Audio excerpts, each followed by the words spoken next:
Chapter 249. Feng Bujue rushed back to cell 0 and walked toward the plastic bucket in the corner. Then, he reached down with the magnet that was tied to one end of the rope. He tried to fish for the key or some other clue.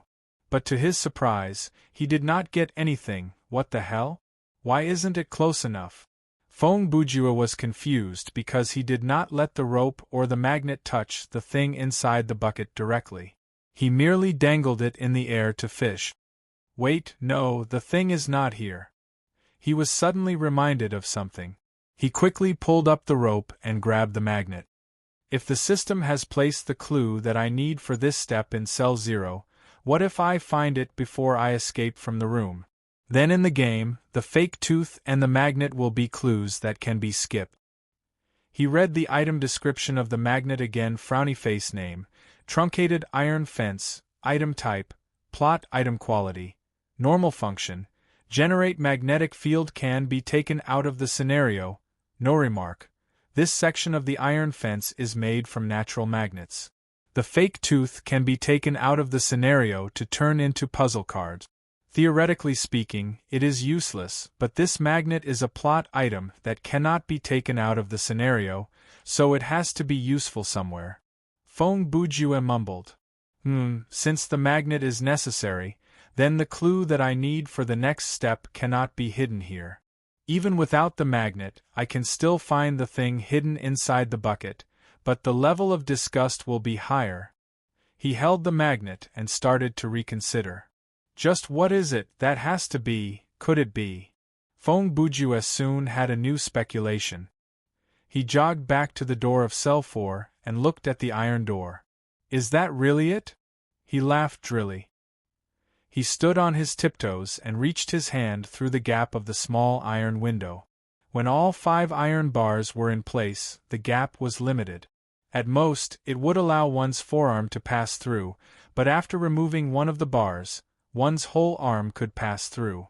Feng Bujue leaned his body against the door and reached his arm through the window.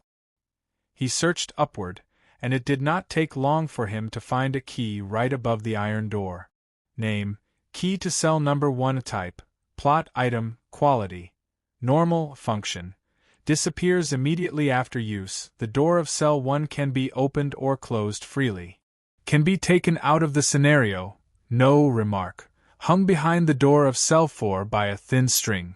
Isn't this note nonsense? I already have the item in my hands. Do I still need you to tell me?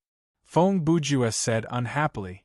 The place where the key was hidden was really insidious. It was slightly higher than the height of the door frame, almost sticking to the wall. From outside the door, it was impossible to see it from any angle. Even if the players could see where the key was, their hands wouldn't be able to reach it before a section of the iron fence was removed. The only way was to remove the iron fence and reach in. Only by putting his elbow through it could he get the key. Motherf *cur. Feng Bujue cursed as he walked towards cell 1. Do you have to make every step like this? How nice would it be to hide it in the poop? Simple and clear. With a click, the door to cell 1 was opened. Feng Bujue pushed the door open. He stood at the door to observe for a minute. After he made sure that opening the door didn't trigger anything weird, he continued to move. There was also a small wooden cupboard inside the cell. Therefore, there was no need to say anything. He opened the drawer. Inside the top drawer was a newspaper clipping. It was about the size of a palm, and the words on it were close to English but not quite. Feng Bujue couldn't tell what language it was. Of course, Thriller Paradise's system came with a translation function, so it didn't affect the reading. When Feng Bujue saw the item, he was like a drug addict who saw his powder. He couldn't wait to grab it and read it. The title of the article was "The Demon is Still Active." The article said, since the month of the wolf spider, more than 40 people have gone missing from the town. The National Wizards Association and the Church have both announced that they are at their wits' end. The official spokesperson said that the seals around the town are still intact, and there is no clear evidence of the demon's presence. The families of the victims and the local nobles have offered a high reward. Anyone who can solve the problem or provide help will be rewarded with a maximum reward of 20,000 sati. A few days ago, this newspaper received reliable news from a bounty hunter that the culprit behind the disappearance is a descendant of the Xian clan, and the culprit is. The text came to an abrupt end here, and the rest of the content was unknown. What's going on? Is this news or a novel? Feng Bujue turned the newspaper clipping over. He wanted to use the information on the other side to confirm, but the words on the other side were too blurry to be read. However, from the material of the paper, it should be a newspaper. After all this time, this scenario is just a fictional setting. This world has the Wizards Association, demons, and bounty hunters. Sati should be the currency, but it is unclear how much purchasing power 20,000 sati has. The calculation of the date is also unclear. Even though there is the concept of months, it is impossible to tell how many days there are in a month, how many hours there are in a day, and how many meals they have in a day. It is hard to tell how long the scratches on the wall of cell 0 represent. Feng Bujue started to make a series of deductions in his mind. This piece of paper is undeniably explaining the plot. If I'm not mistaken, this place that I'm currently at is where the missing people are imprisoned. The small man in the introductory cinematic is the culprit behind the disappearance, the descendant of the Xian clan that the newspaper mentioned. Feng Bujue sat down on the ground and started to think with interest. If that is the case, then it is not surprising that he was able to drag me with one hand. Perhaps the Xian clan is naturally stronger than normal people, or perhaps the normal people in this world have that kind of strength as well. He scratched his chin. Speaking of which, it is hard to tell what the so-called normal people in this world look like. Perhaps they all have 3 eyes, and both men and women have beards, or perhaps their faces are covered in hair. A normal person's mind would be thinking, this should be a plot of Western magic civilization after the Industrial Revolution, right? But Feng Bujue's mind was trying to figure out something else. So far, he had only seen one person in the introductory cinematic, and he had not seen the person's face. From a scientific point of view, one individual could not be used as a basis to confirm his theory. He had to meet at least 100 inhabitants of this world before he could come to a conclusion about who was a normal person. Before that, Feng Bujue could come up with a hypothesis about anything that he had not seen before. He had not seen the faces of anyone in this scenario, so he could assume that these people had any appearance. He had not seen the people in this world do addition and subtraction, so he could assume that they were using the duodecimal system. He had not seen the currency sati before, so perhaps it was made from animal tongues. In conclusion, the world was limited and imagination was unlimited. The thing that limited people's thoughts was their own thoughts. From Feng Bujue's perspective, worldview could be anything. Many transmigration novels depicted the transmigrator going to another world where the main body was human, but the civilization or history was different. But in the eyes of someone like Feng Bujue, if a person could travel in a parallel universe, then it would be normal for them to travel to a place ruled by a group of gorillas or rhinoceroses. He sat on the ground for a long time.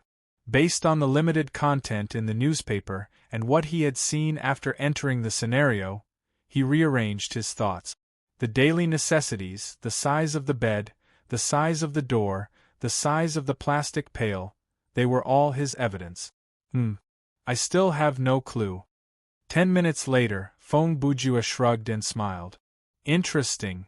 He put the small newspaper away and pulled out the first drawer from the small wooden cupboard. He gave it a 360-degree inspection. After confirming that there was no writing or carving on the drawer, he opened the second drawer. The thing inside was enough to make him cry tears of joy. Item name: the key to cell No. 2. Item type: plot item quality. Normal function: disappears immediately after use, and the door of cell number 2 can be opened or closed freely. Can be taken out of the scenario, No remark. This is a key that is easy to obtain. Why do I feel like this remark is completely pointless and is merely mocking the player? Feng Bujue grumbled as he put the key away. He looked through the second drawer with familiarity and then opened the bottom drawer. The drawer was empty, but there were 2 Arabic numbers written in blood inside it. 38.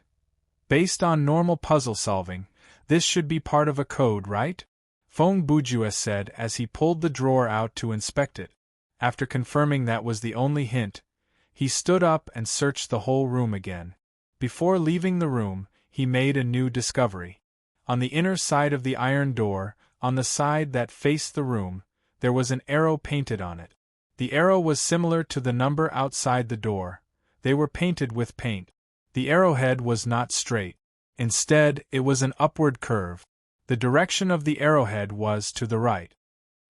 Is that so? I think I get it now. Feng Bujue looked at the hint and smiled. Then, he entered cell number 2. It was the same small wooden cupboard. There was another newspaper clipping in the top drawer, but the content was not connected to the one in cell number 1.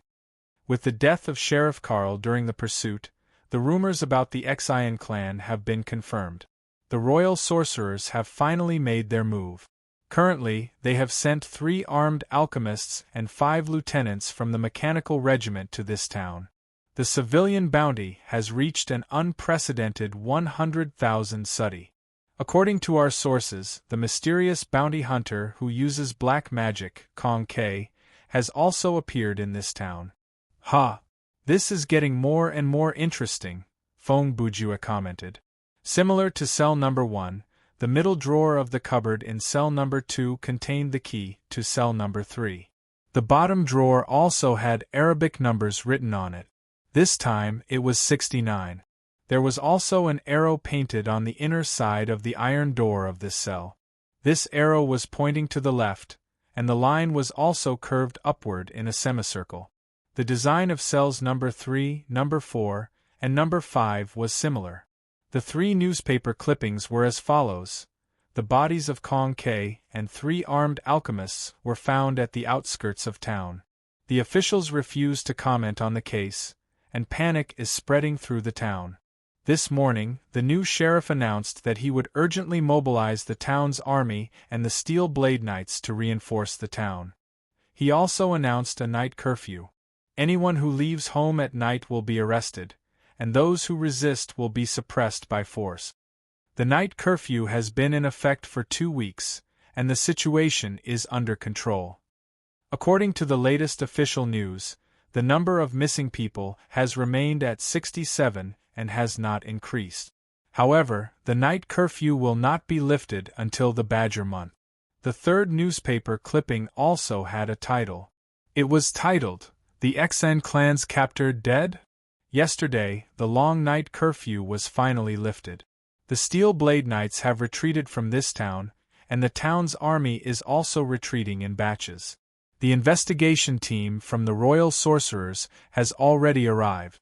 All signs point to the case being solved, but the officials are still maintaining their silence. The shadow that has plagued this town for almost a year seems to have disappeared, but none of the missing people have returned, and there are no reports of their bodies being found. Has the Xian clan's culprit been captured? Or is he temporarily hiding in the darkness?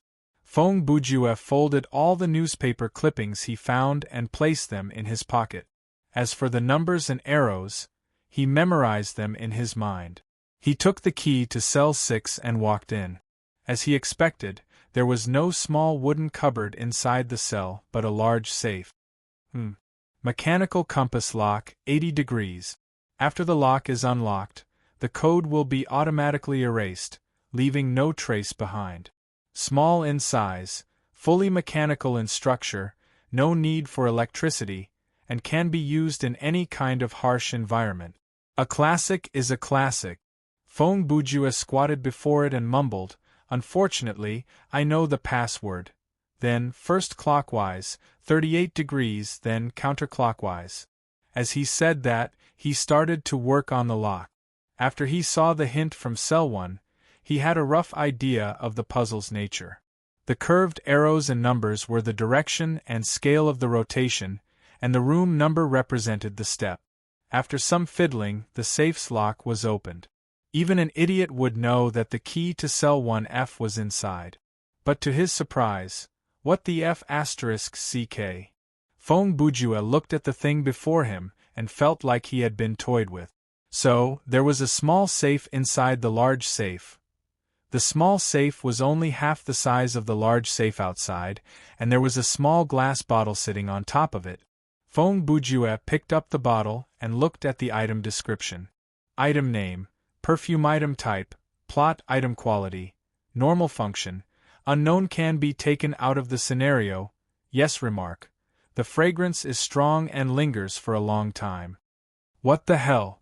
I thought the fragrance would last forever, and the bottle would last forever. Feng Bujue sighed.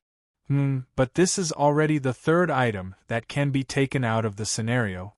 Soap, fake teeth, perfume, what's going on? Is it a toothbrush next time? It was not appropriate to keep this item in his pocket, so he placed it inside his backpack. Now, Brother Ju had a 15-slot inventory. Compared to the days when he had a 10-slot inventory, it was indeed much more convenient. Okay, let's see how to open this small safe. Feng Bujue tried the password for the large safe, but it failed. That's expected, he said as he reset the lock. He tried the same password in reverse, but it still failed. I shouldn't have underestimated you.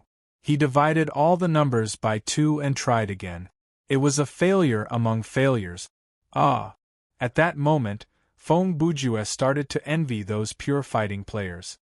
He gripped his fist that was the size of a sandbag and looked at the small safe. All the kung fu in the world is invincible. The next second, he used his fighting mastery to activate the skill of his title. After the punch landed on the small safe, a wave of air burst out, rumbling and emitting a powerful aura. 3 seconds later, the skill stopped. The safe was unharmed, but Feng Bujue's life points dropped by 3%, and the surface of his fist was hurting. Fine, I just wanted to say that line. Feng Bujue mocked himself. After a sigh, he continued to try to pick the lock, but as he said, the design of this kind of lock was very classic. There were millions of possible combinations. Was it even possible?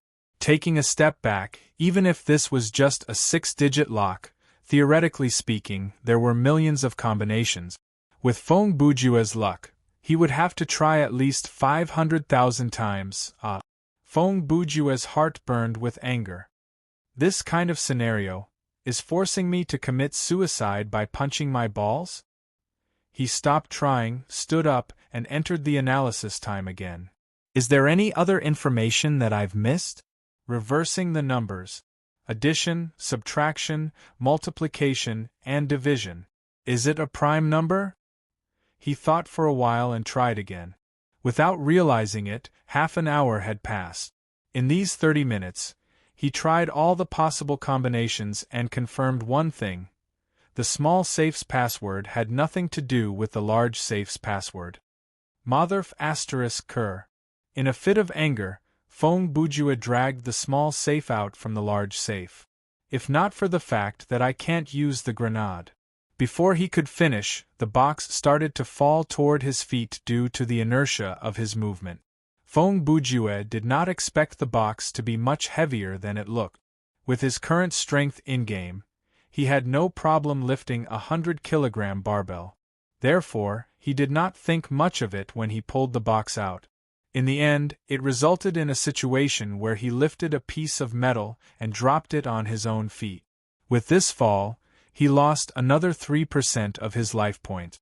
That was not to be underestimated. Feng Bujue was at least level 27. He was not at the level where he would lose life points just by using his elbow to break through a decaying wall. F***ck me. It's so heavy. Feng Bujue said. Is it lead antimony alloy? When he said that, a light bulb lit up in his mind. Wait, could it be? He sat down and pushed the box over to inspect it. As he expected, there was a small circular hole at the bottom. Chapter 250. Ha! Ha ha! The corner of Feng Bujue's mouth twitched. He placed the magnet in his pocket near the small hole and compared it. He found that the size was just right. He tried to insert the piece of magnet into the hole.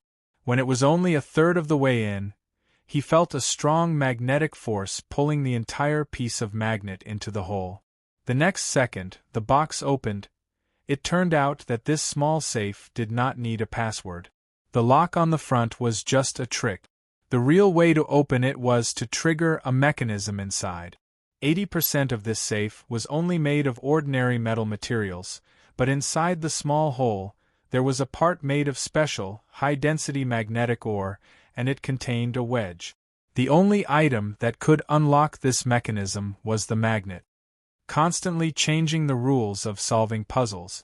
You have guts. Even though Feng Bujue was annoyed, he quickly calmed down. The big box outside was open with a password, but it did not mean that the small box inside had to be opened with a password. He could only blame himself for falling into a trap because of his fixed mindset. Feng Bujue took out the prison door key to underground 1F from the small safe, then left cell 6 and walked to the stairs that led to the upper level. After opening the black iron cell door, the key disappeared, and the system notification rang. Current mission completed. Main mission updated. The mission Explore Underground 2F, open the door to the upper level, was ticked, and then the next step appeared. Ahead to Surface 1F. When Feng Bujue saw this mission, he felt that it was strange. Logically speaking, the mission should have said something like, Explore Underground 1F, find the way to the upper level, but it only said, head to Surface 1F. It was as if, can I go up directly? Feng Bujue thought. He held the long rusty iron bar. The iron bar had already returned to its broken quality, and cautiously walked down the corridor of Underground 1F. The design of this floor was almost a mirror image of Underground 2F. Not far from the stairs there were 6 cells, 3 on each side. However, the iron doors on this floor were different from the ones below. There was no feeding hole or small iron window, and there were no painted numbers on the doors. Other than the keyhole and door handle, the 6 iron doors were basically one piece of metal. The thickness was unknown, and it was impossible to see what was going on inside from outside the door. Feng Bujue tried to open the 6 doors one by one, but they were all locked. He leaned against the door to listen, but he could not hear anything. He thought, the possibility of this whole underground 1F floor being a decoration is not high. That means, I'll have to come back later, right? As he thought, he came to the end of the corridor, and a flight of stairs that led up to the upper level. Feng Bujue calculated the length of the corridor based on his steps, and he was sure that cell 0 was right at the bottom of the stairs. However, other than proving that the length of the corridors was the same, his calculation did not have much meaning. The stairs before him were made from wood, and they looked old. There was a strange smell lingering on the stairs. The source of the smell could be the food and excrement that was spilled during the transportation, or it could be the blood and bodily fluids left behind when people were dragged up and down.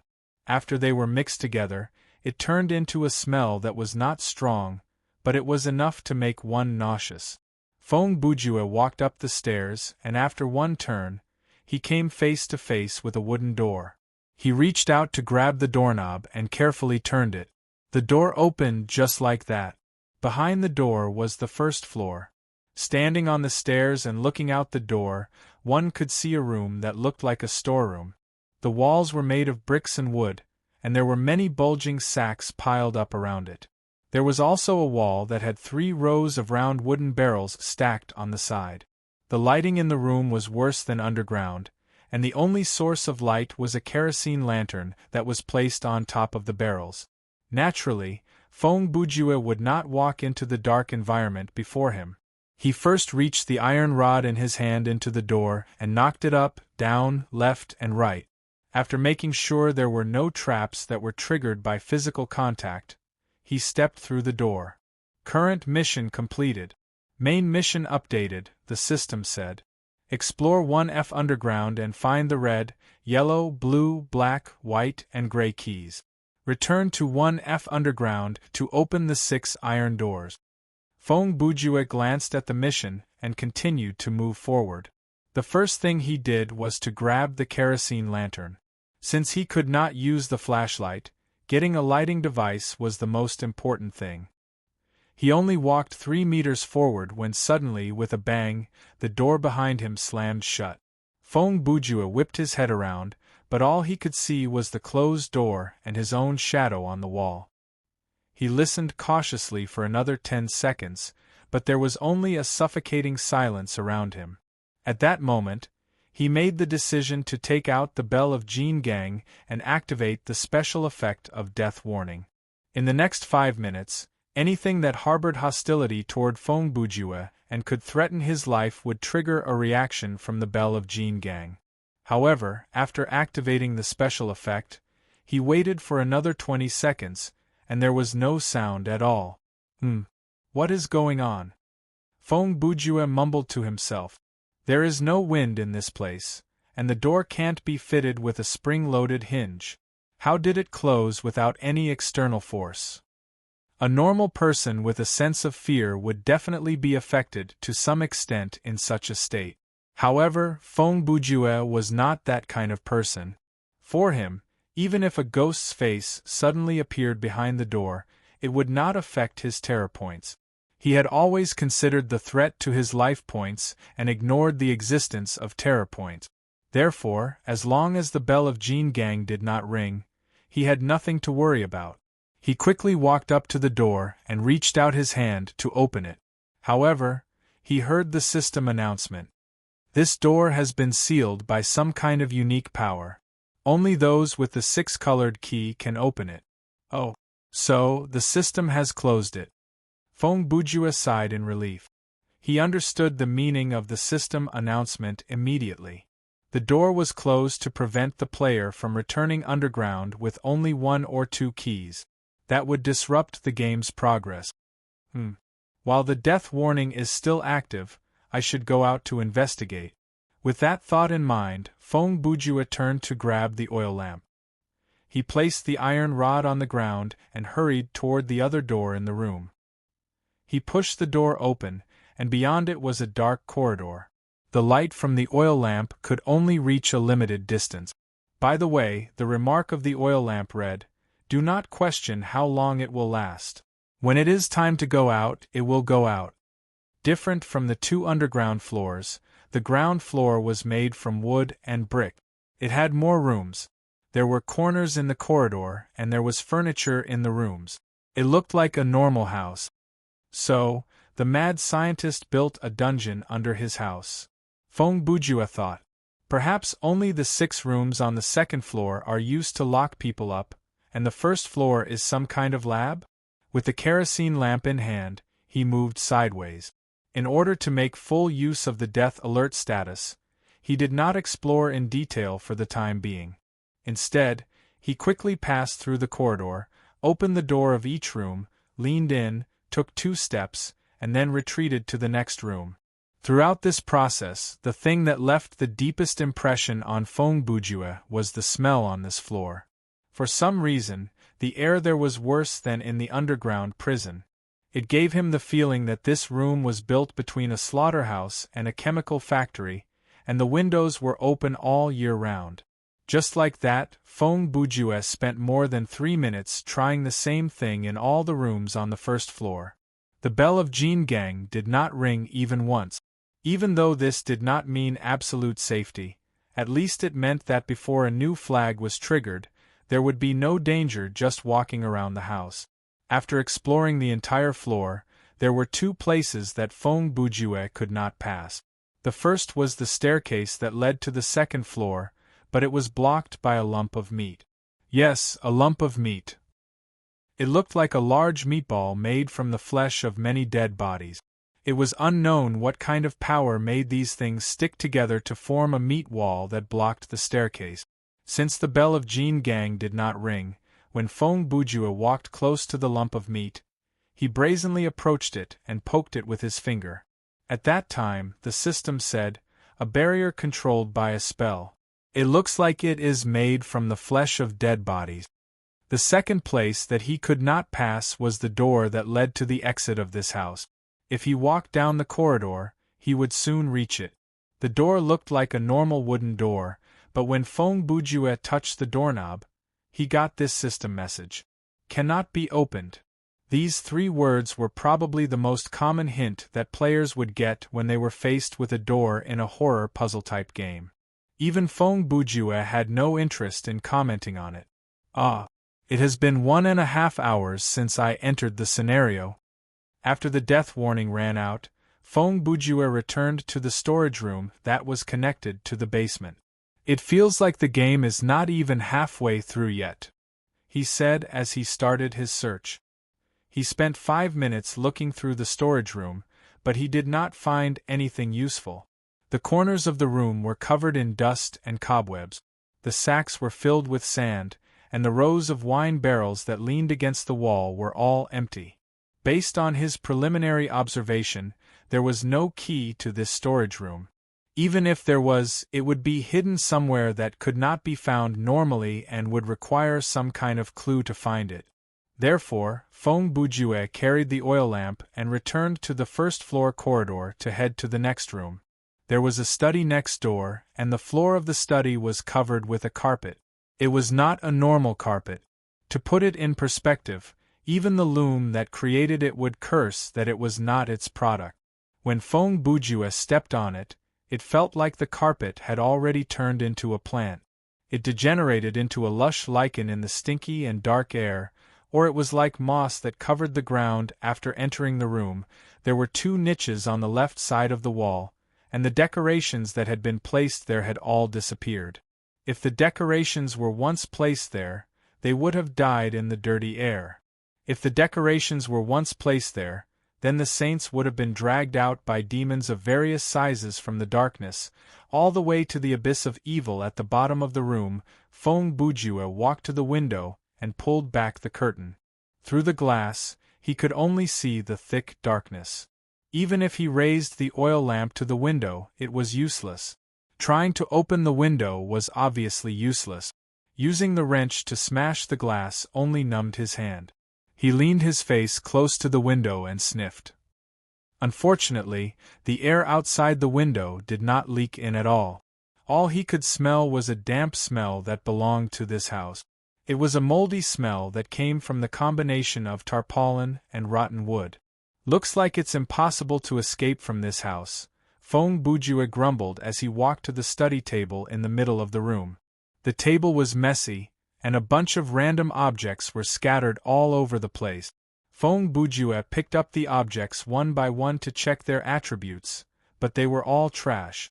Only one of the drawers of the study table was unopened. The other drawers had been pulled out from the table and fallen to the ground.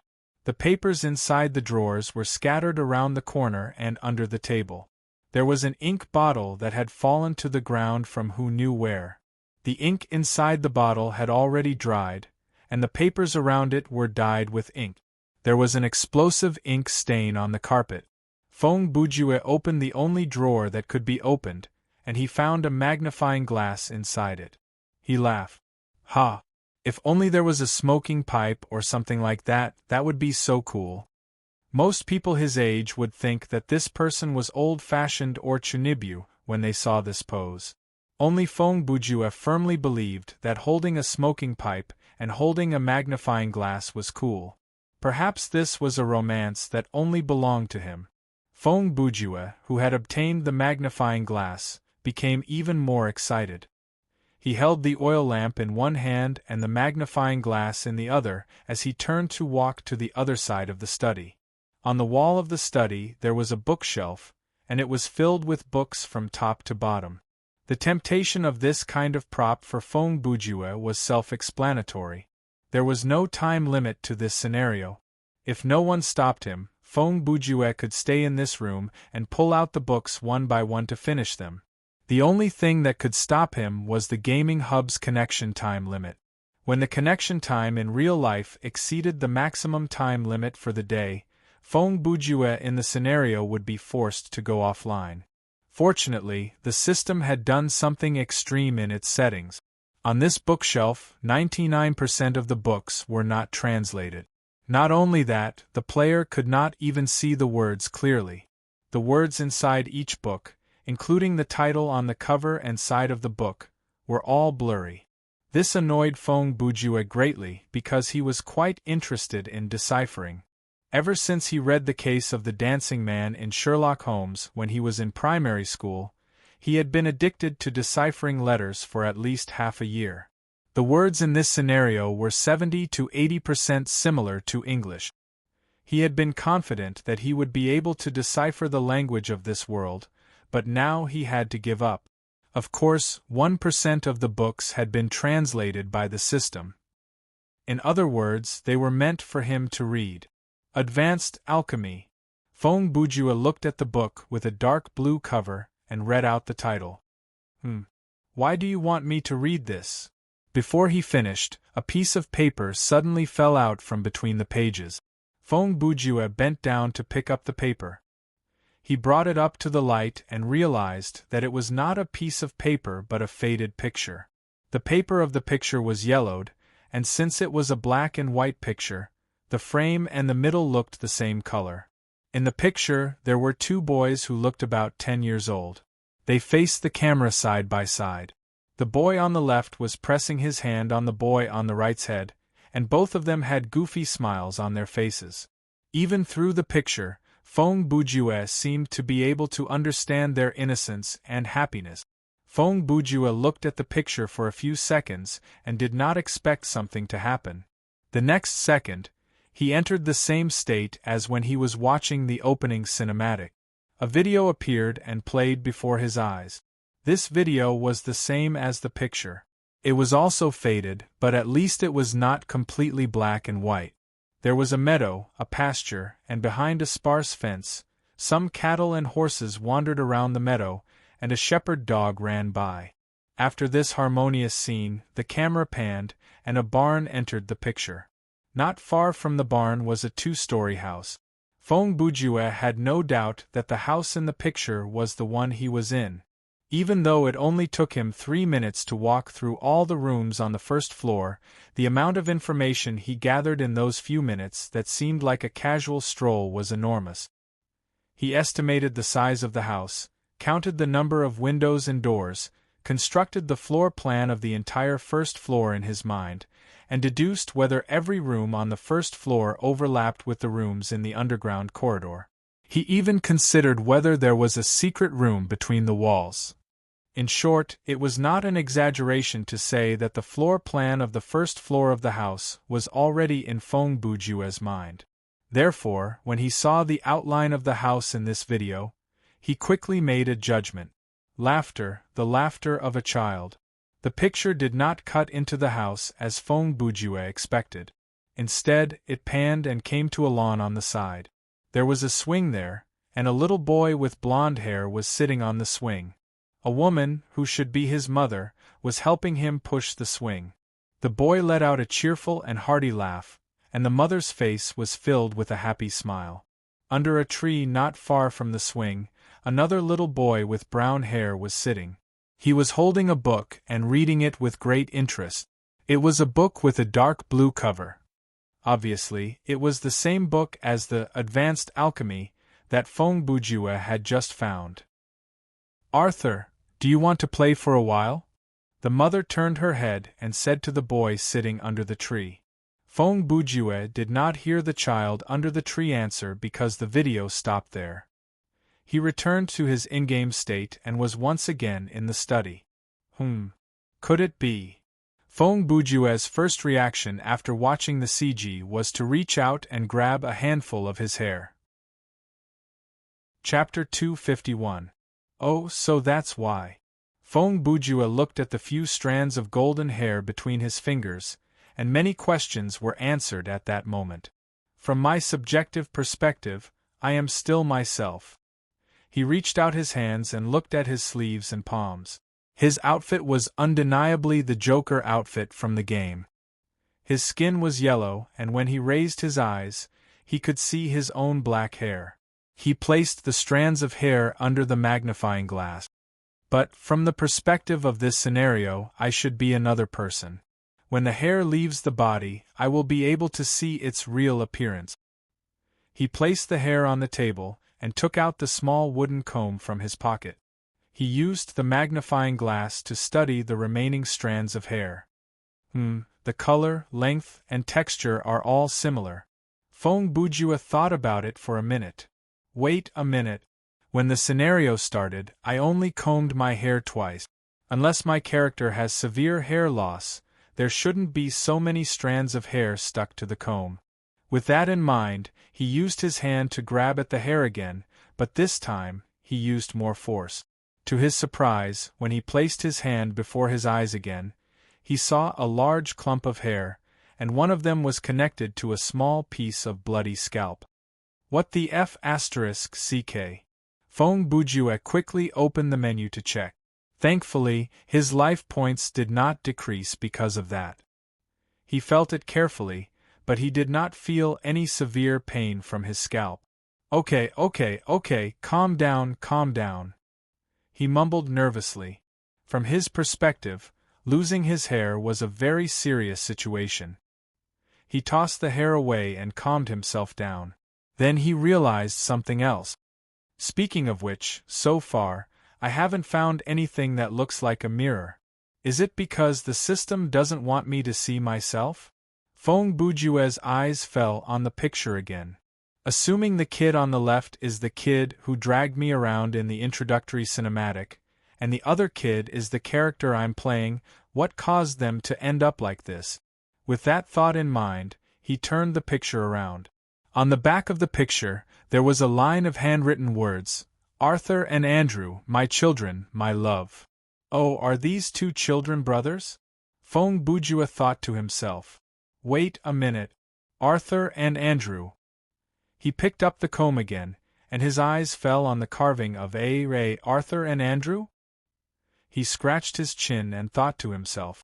I told you this is a limited edition. In the next 10 minutes, Feng Bujue read the book, Advanced Alchemy, with great interest. Flipping open the dark blue cover, the first thing that came into view was this paragraph.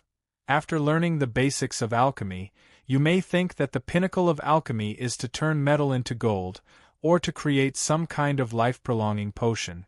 This book will show you that such thinking is the height of folly. Alchemy was a sacred technology that allowed humans to exist on the same level as God. Those mediocre people whose brains are filled with the stench of money and longevity will never be able to touch the realm of God.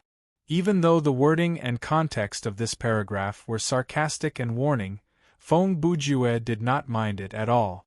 There was no doubt that these words exuded a noble aura, and this kind of temperament was the best way to arouse Feng Bujue's passion for research. Unfortunately, Feng Bujue only finished the table of contents and the first chapter. The second chapter and the rest were all blurred, and Feng Bujue could not fully understand the content of the first chapter. Perhaps it was because he had not read the basics of alchemy, so he had no clue about many of the terms in the first chapter. In terms of chemistry, one has to be at least a high school or above. At the same time, one has to grasp a large amount of knowledge about the so-called philosophizing of matter before one can complete the 3 steps of understanding, disassembling, and reconstructing to perform the simplest of alchemy. After Feng Bujue saw that the second chapter was unreadable, he closed the book and mumbled to himself. Just from the few examples in the first chapter, one can see how complicated the alchemy formula is. On this basis, combined with astrology, rune studies, and the alchemist's personal ability and talent, one can simplify it into an alchemy circle. He raised his head and sighed. The Arthur in the video was only about 10 years old, but he was reading this book with such a calm expression. What a genius! This advanced alchemy was categorized as a plot item that could not be taken out of the scenario. It would definitely be useful in the game later, so Feng Bujue temporarily placed it inside his inventory. He put the photo into the inside pocket of his jacket.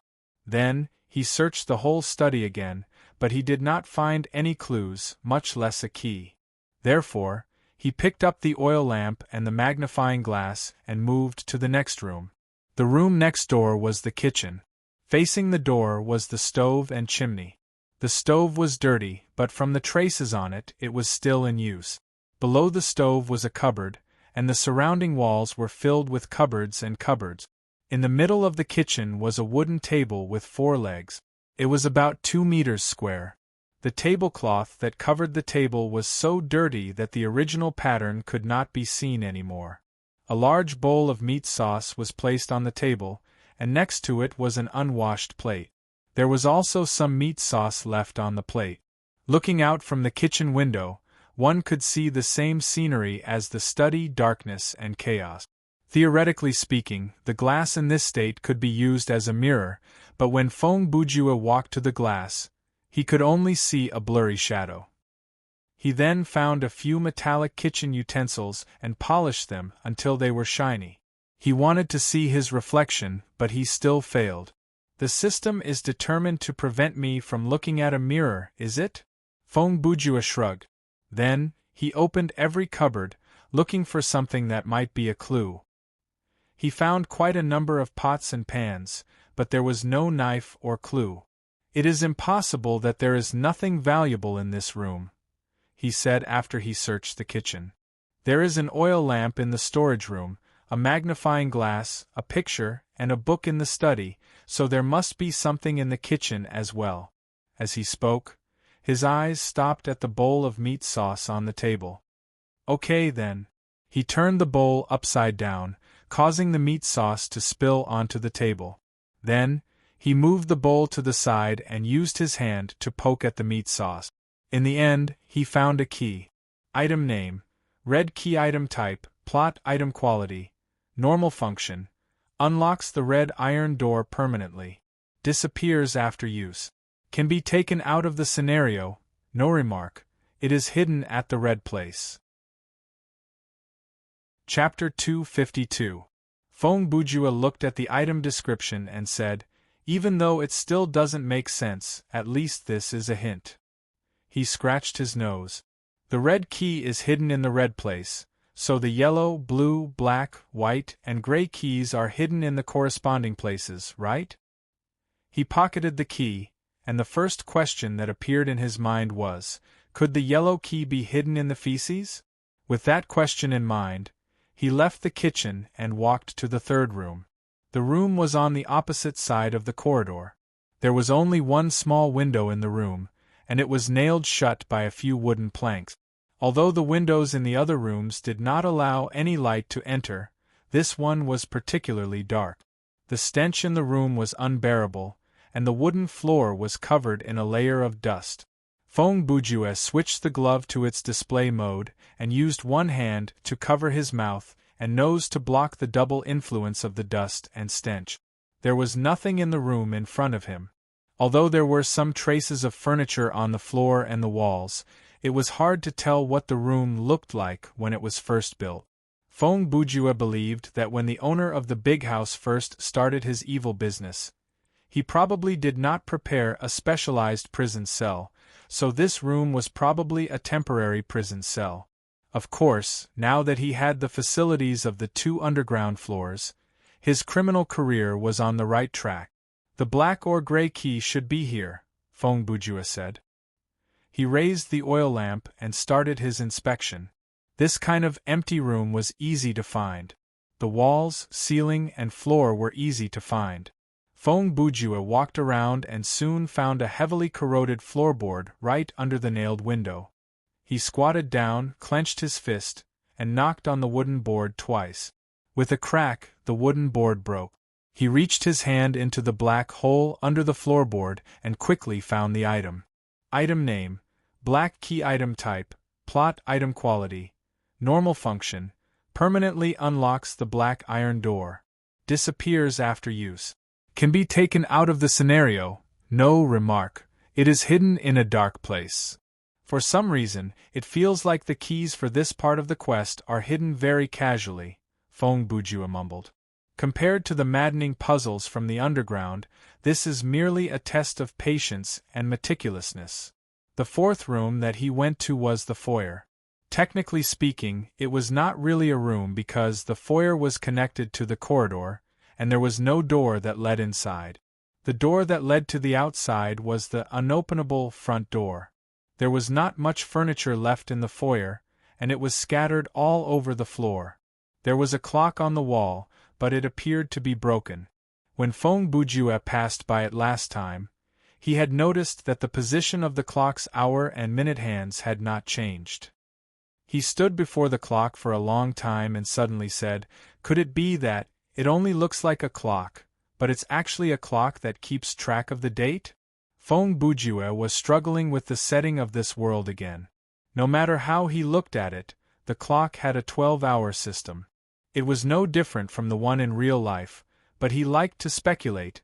The 12 numbers and the 2 hands, one long and one short, represented the calendar. He searched the foyer for a while, but he could not find the key. However, he did find another plot item. Item name: feather leather hat. Item type: plot. Item quality: normal. Function: unknown. Can be taken out of the scenario.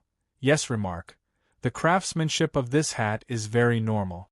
Even though it is decorated with a bright feather, it cannot hide the horrible quality. This is already the 4th plot item that can be taken out of the scenario. Feng Bujue wondered. Soap, fake teeth, perfume, feather leather hat, what is the meaning of all these? After he left the foyer, he went to the last room on the first floor that he had not entered, the toilet. It was unclear whether this world's technology was a bit off or it was due to the limitation of the system, but there were fluorescent lights downstairs, but there were only oil lamps upstairs. There was a gas stove in the kitchen, but the ventilation came from the chimney. The toilet before him had a flush bowl, but it did not even have a light bulb. Next to the door was a small table, and there was an empty plate on the table. There was still some wax left on the plate. Using a candle to use the toilet in the middle of the night, how scary is that? Feng Bujue closed the toilet lid and stood on it. He wanted to see if the small window in the toilet could be opened. Oh, by the way, there is no mirror here, so it can't be that scary. He knocked on the frosted glass. It was very sturdy, and the size was not big enough for him to crawl out. Fine, white key or yellow key, which one will it be? Feng Bujue had already checked the interior of the toilet. There was only clear water, so as he spoke, he opened the water tank. Bang! The door behind him closed with a bang. Again? What will I trigger if I open the water tank? Feng Bujue quickly turned to open the door, but no matter how hard he tried, the door would not budge. It was as if there was someone outside holding on to the doorknob. This time, there was no system announcement. Now, I don't even have a death warning. What the hell is going on? Feng Bujue knew how scary the nightmare difficulty was. Instant death was a common occurrence. Even if he said the wrong thing when communicating with an NPC, there was the danger of being killed instantly. His relaxed nerves tensed up again, and he was ready to use his skills to deal with any danger that might come his way.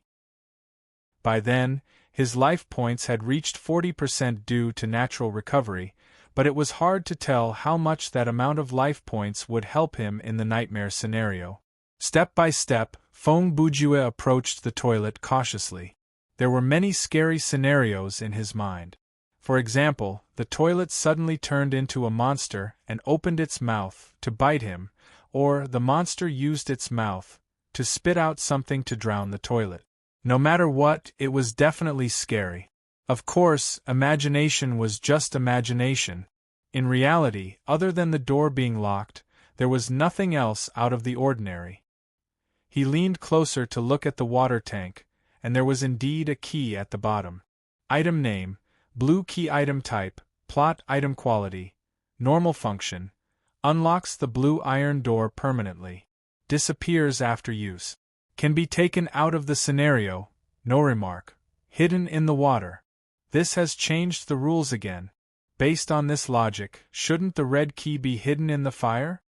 Feng Bujue complained as he pocketed the key. He did not stop thinking, and soon, he realized why the door was closed. I get it now. There are 6 keys in total, 3 on the first floor and 3 on the second floor. When I found the last key on the first floor, the plot was triggered.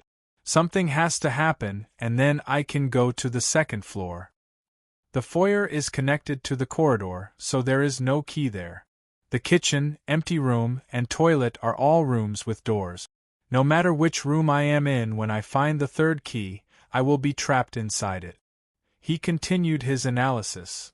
The question is, what will happen? Will the lump of meat at the staircase move away or disappear on its own after I'm locked up for a while? Patter, patter. A strange sound came from the corridor.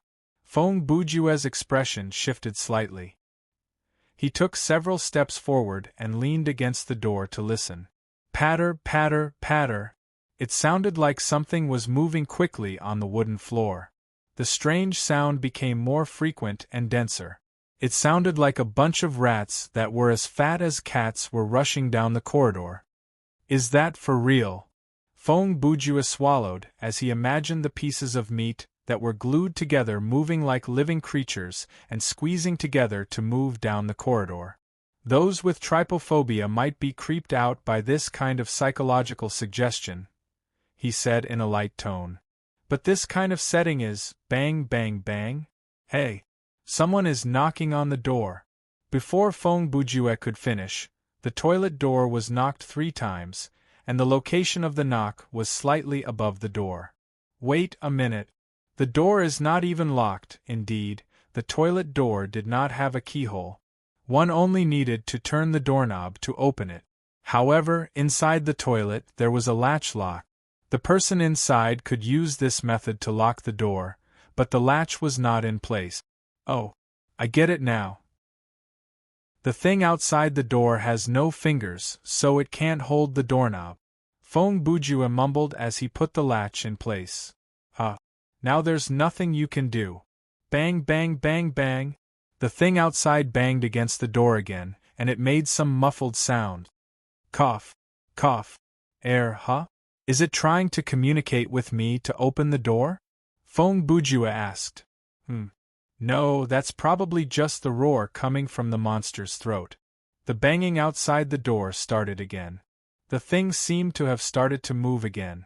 Based on the sound, it circled around the room and then went to the front door. However, it did not seem to be able to open the door. 2 minutes later, it returned to the toilet door and banged against it again. This time, the muffled sound was very strange. Feng Bujue felt like there was a whimper and pleading in the sound. Something doesn't sound right, Feng Bujue said. Then, another sound came. It was very clear. It was the sound of human footsteps. The footsteps came from the stairs on the second floor and moved down the corridor toward the toilet. The banging on the door became more urgent, and the thing outside the door started to growl. Kacha, the toilet door opened. Feng Bujue opened it. In the 1 minute earlier, Feng Bujue had noticed that the doorknob could be turned normally again. Therefore, he came to a conclusion. There had to be a choice here, a choice that could affect the ending of the scenario. The creature at the door had a human upper body, but it had no hair, fingers, tongue, or chin. Its lower body was weirder. There were more than 100 legs connected to its waist, and each leg was made up of human finger joint. There were about 10 joints to form one leg, which was the length of 3 fingers. When Feng Bujue saw this thing, he did not say anything. He turned around silently to see its reaction. In the end, it flew past Feng Bujue and escaped to the corner of the toilet, shivering. So, it is running for its life. Feng Bujue held the oil lamp and poked his head out to confirm the identity of the approaching footstep. Then, what does the real monster look like? Chapter 253. The owner of the footsteps soon turned the corner of the corridor and entered the range of the oil lamp. What a disgusting creature!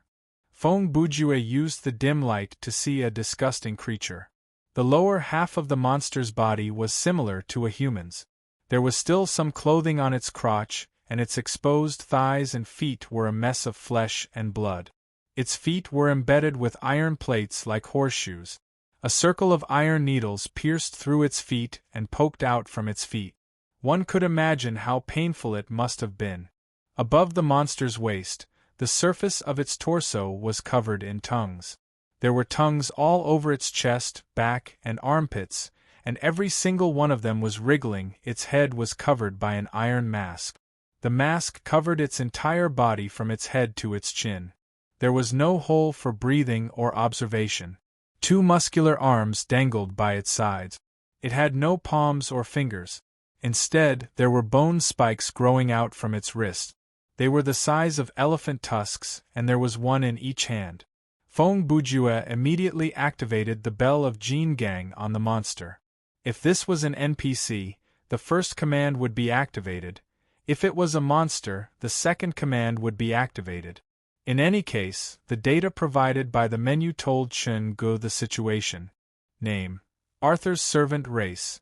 Synthetic human level, 26 height, 190 cm weight, 120 kg combat style. Close combat, medium range physical attack weakness, lack of vision and hearing. Can only rely on the tongues on its torso to sniff out its target. The tongue itself is relatively weak. Skills: Bone Spike Strike, Head Hammer, Tongue Bind Danger Level, Medium. There is no related mission, flag, or identity. It really is a monster. Feng Bujue quickly scanned the information in the menu. He dashed back into the room, closed the door and locked it. Obviously, this thing has no fingers. Feng Bujue sighed. Then it won't be able to enter. That should have been an optional flag. If I didn't open the door, the guy whose lower body was full of knuckles would have died outside. Now that I've chosen to open the door, the plot would have turned into. I've saved it, and it would have acted as an NPC to assist me in my mission. Bang bang bang. The sound of the door being slammed was heard again. It sounded like the monster was using the helmet on its head to knock on the door. As expected. Feng Bujue laughed. Next, we just need to wait for the one outside the door to leave. Screech. A bone spike easily pierced through the door, creating a palm-sized hole in it. Fortunately, Feng Bujue took a few steps back after closing the door. Otherwise, his chest would have been pierced through. You've got to be kidding me.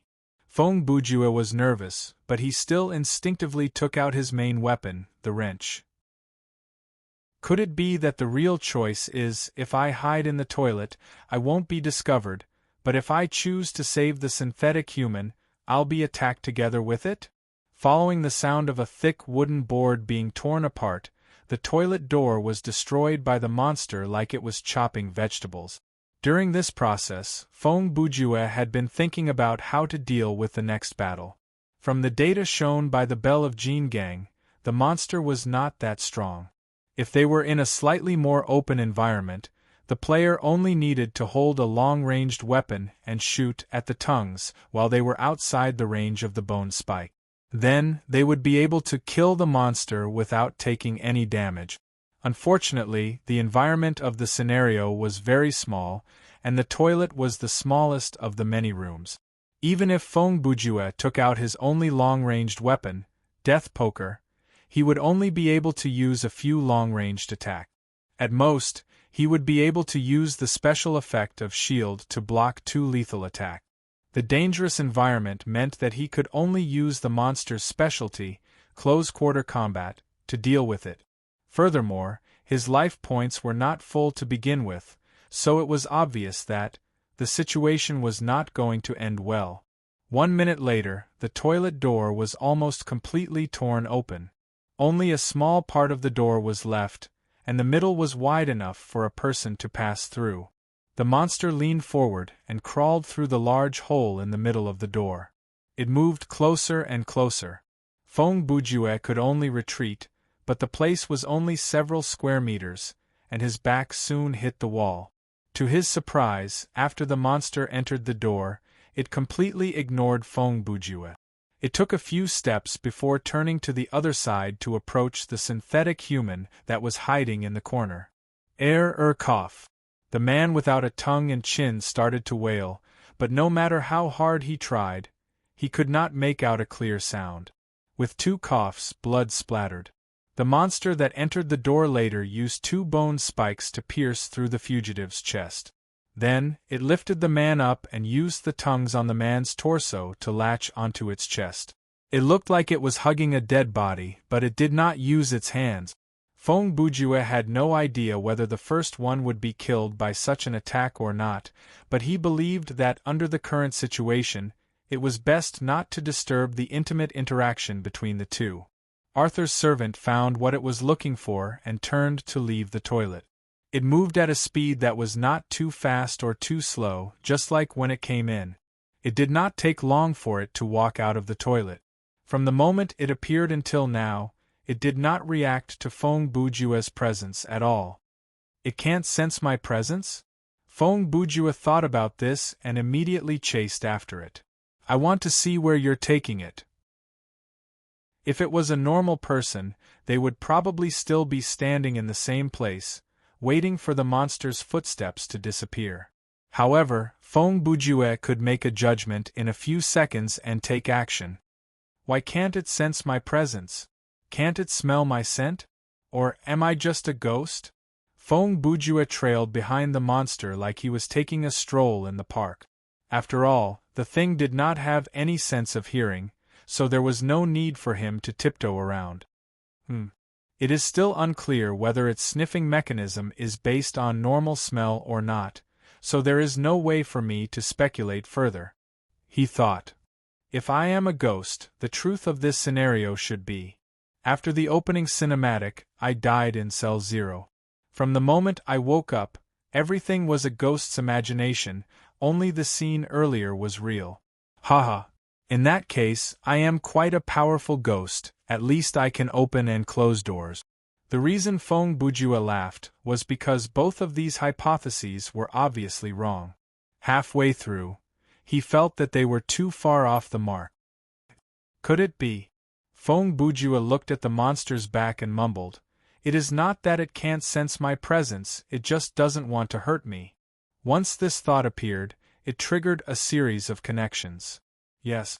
If I am Andrew, why would Arthur's servant attack his master's brother?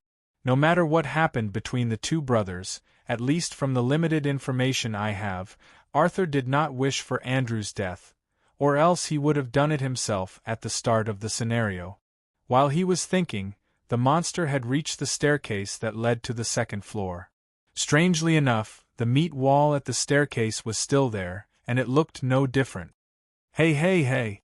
How did you guys come down here? The footsteps came from here. Feng Bujue was about to complain. But, the synthetic man with the dead body stuck to its chest walked up the stairs step by step. It squeezed into the meat wall just like that. It was like a human reaching into a pile of red dates or some other dense substance. It squeezed and squeezed and squeezed. The meat wall appeared to be alive. It stuck close to the synthetic man's body without leaving a gap. It moved closer and closer to the synthetic man, and after it passed through, it closed back into a complete wall. So, that's how I passed through this place? Feng Bujue regretted using his finger to poke at the wall. That's not right. Then why did I trigger this dog-eat-dog scenario after I found the 3 keys? He slapped his forehead. This scenario is to hint to me, or rather to show me, the way to pass through this wall. With that in mind, Feng Bujue took a deep breath and changed the goblin's mask to display. He took a step forward and tried his best to squeeze into the meat wall. But he tried for a long time, but the wall did not change. Between the gaps of the meat, blood leaked out and splattered all over his body. The system said, "A wall controlled by a spell. It looks like it's made from the accumulation of dead bodies." What is the meaning of this? Feng Bujue grumbled with annoyance. The monster can pass through, but I can't? The monk can touch it, but I can't? In his anger, he even used the words from AQ's true story. F***ck, if a tiger doesn't roar, I'm Hello Kitty. He picked up the wrench and attacked the meat wall again. who knew that when the meat wall was attacked with high intensity, something like a magical force field would appear on its surface. Feng Bujue's attack landed on the invisible force field, and part of it bounced back. He flew backward, and his body slammed into the wall of the corridor behind him. His life points dropped to 10%, and he wasted a lot of stamina points. Good, good, good. You've got guts. Feng Bujue extended his finger like a loser giving a warning to the wall. Wait for me, I'll come to deal with you in a bit. Of course, even if he did not say that, the wall would not be able to run away. Feng Bujue was knocked into the wall, and he had vented his anger. Therefore, inspiration came. He returned to the toilet and walked to the corner of the wall.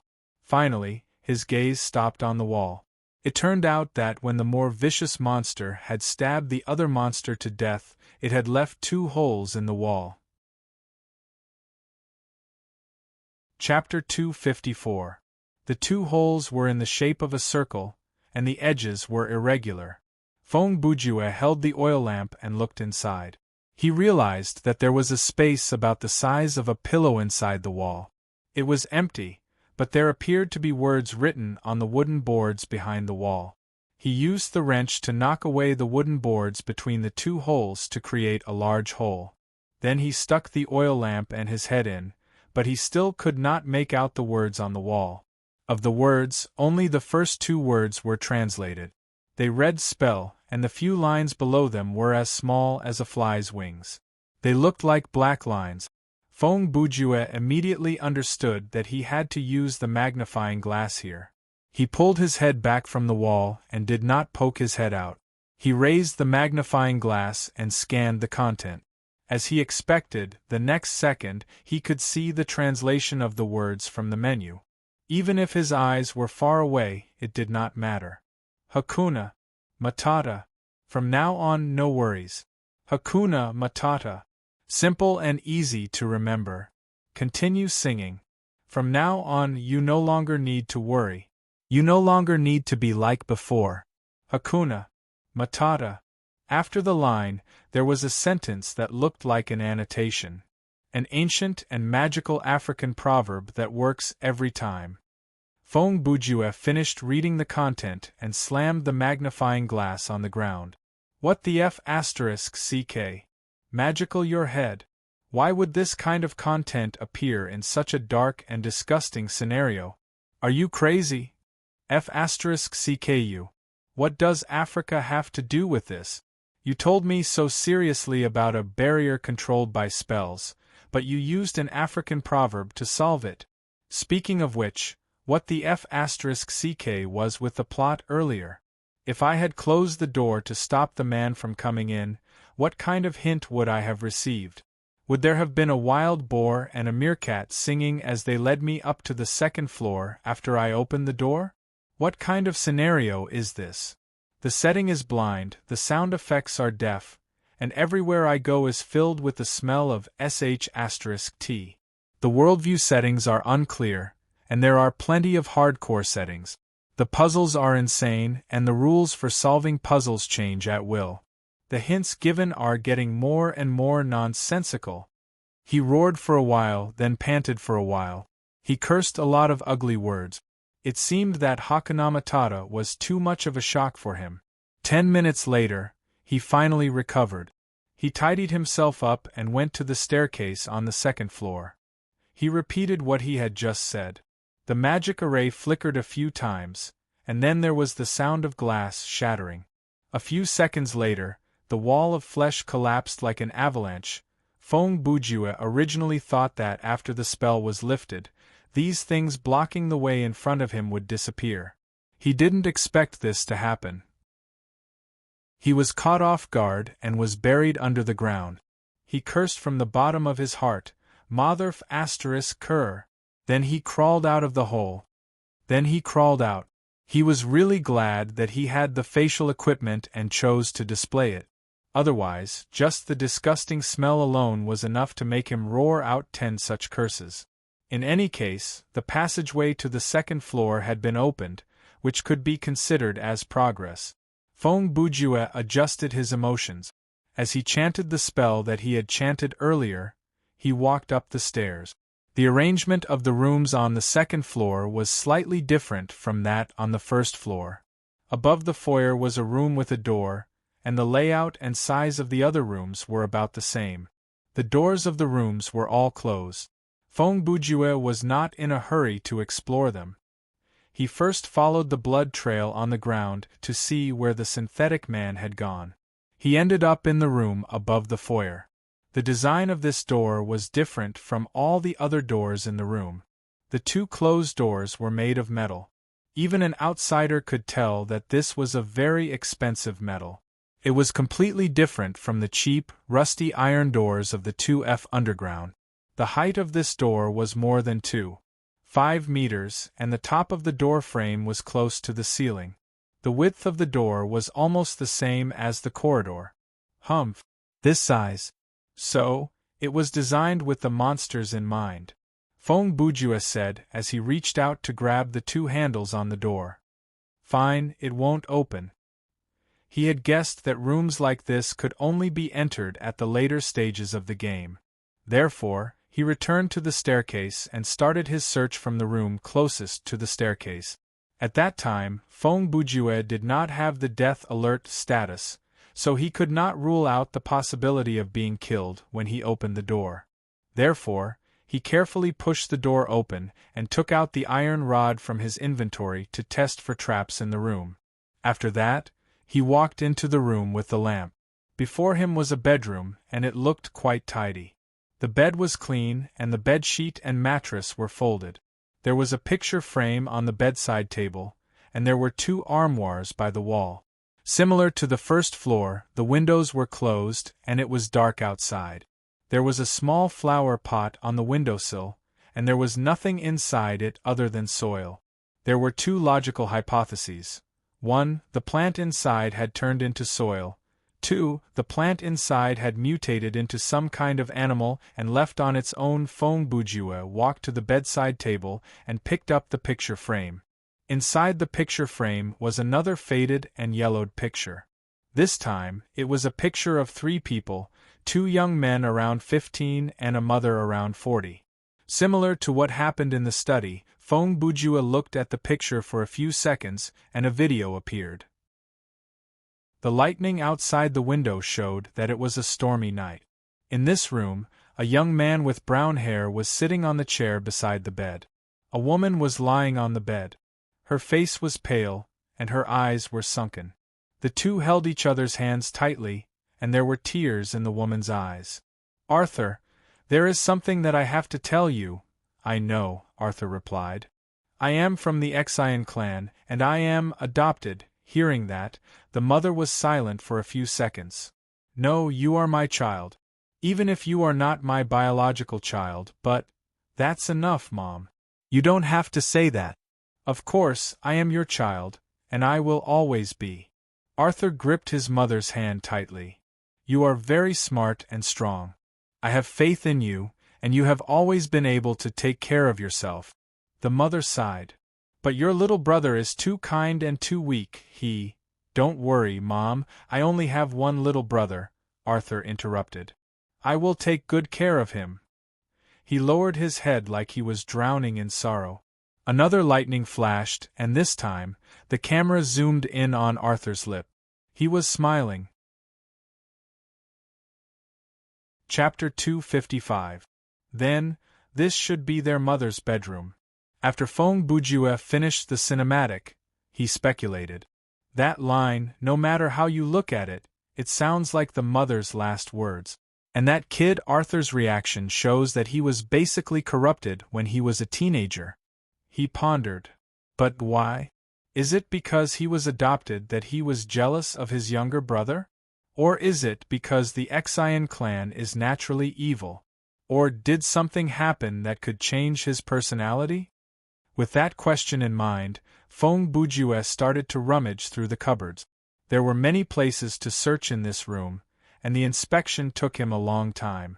The drawers of the bedside table were empty. He checked every angle, but there was no carving. The two armoires were not only empty, but when they were opened, they gave off a heavy stench of decay. Even with the mask on, Chern-gu was suffocated by the stench. Even so, Feng Bujue still climbed to the top and squeezed his way to the back of the cupboard. He looked around, inside and out. 10 minutes later, he even searched under the bed and confirmed that there was nothing else in this room other than a triggering cinematic. Obviously, Feng Bujue should be categorized as the type who had an obsessive-compulsive disorder when it came to gaming. The symptom of this kind of disorder was the obsession to explore all the maps, find all the items, investigate every corner, converse with every NPC, find every hidden element, and complete all the achievements. It would be best if he could uncover a few bugs so that he could talk about them after clearing the game. He remembered that when he was playing the Elder Scrolls, or rather, when he was collecting materials for his writing, he would often have this problem. Now that he was in a solo scenario, he did not need to consider his teammates' feelings, and there was no time limit, so naturally, it acted up again. After dealing with the first bedroom, he moved to the one next door. The exploration process for the next room was similar. First, he used the rod to explore the way before he entered. This second room was also a bedroom. The furnishings were different from the previous room, but the environment was completely different. The room was filled with dust. Other than a bed and an armoire, there was nothing else.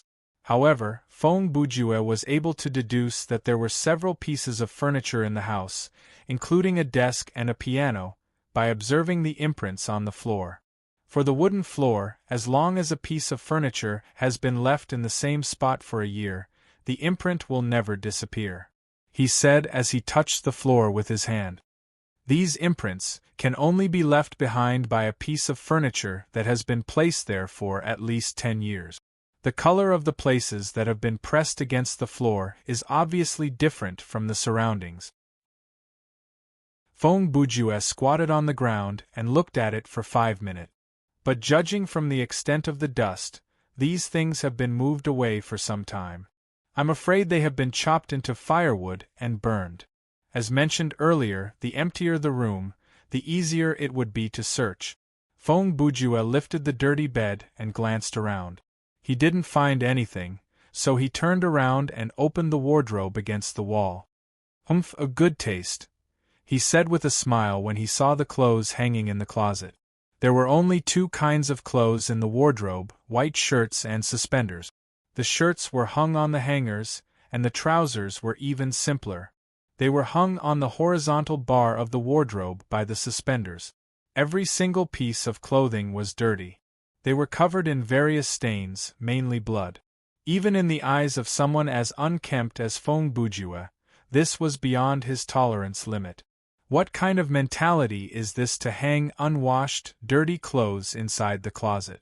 Every time they open the closet, they take off the wet and sticky clothes and hang them up before taking the least disgusting clothes from the closet to wear? He pondered. After the death of their mother, these 2 brothers fell into a situation where no one knows how to wash their clothes? If this is the setting of this scenario, then it is indeed very scary. As his mind wandered, Feng Bujue squatted down. His hands stopped at the bottom drawer of the closet. If this drawer is stuffed with unwashed underwear and hides one of the yellow and white keys, how am I supposed to complain? Following the sound of wood scraping, Feng Bujue pulled open the drawer. Thankfully, it was empty. Phew. For some reason, I feel lucky. He sighed and closed the drawer. He took out a shirt and a pair of pants from the closet. He checked the size and thought, the small man in the introduction is about 1.6 meters tall. These clothes are obviously too big for him. Then, this bedroom is Andrew's? Feng Bujue tossed the clothes on the bed. Using the corner of the room as a starting point, he started a carpet search. Since he had not found any plot items or memory fragments in this room, he searched more carefully than in the previous room.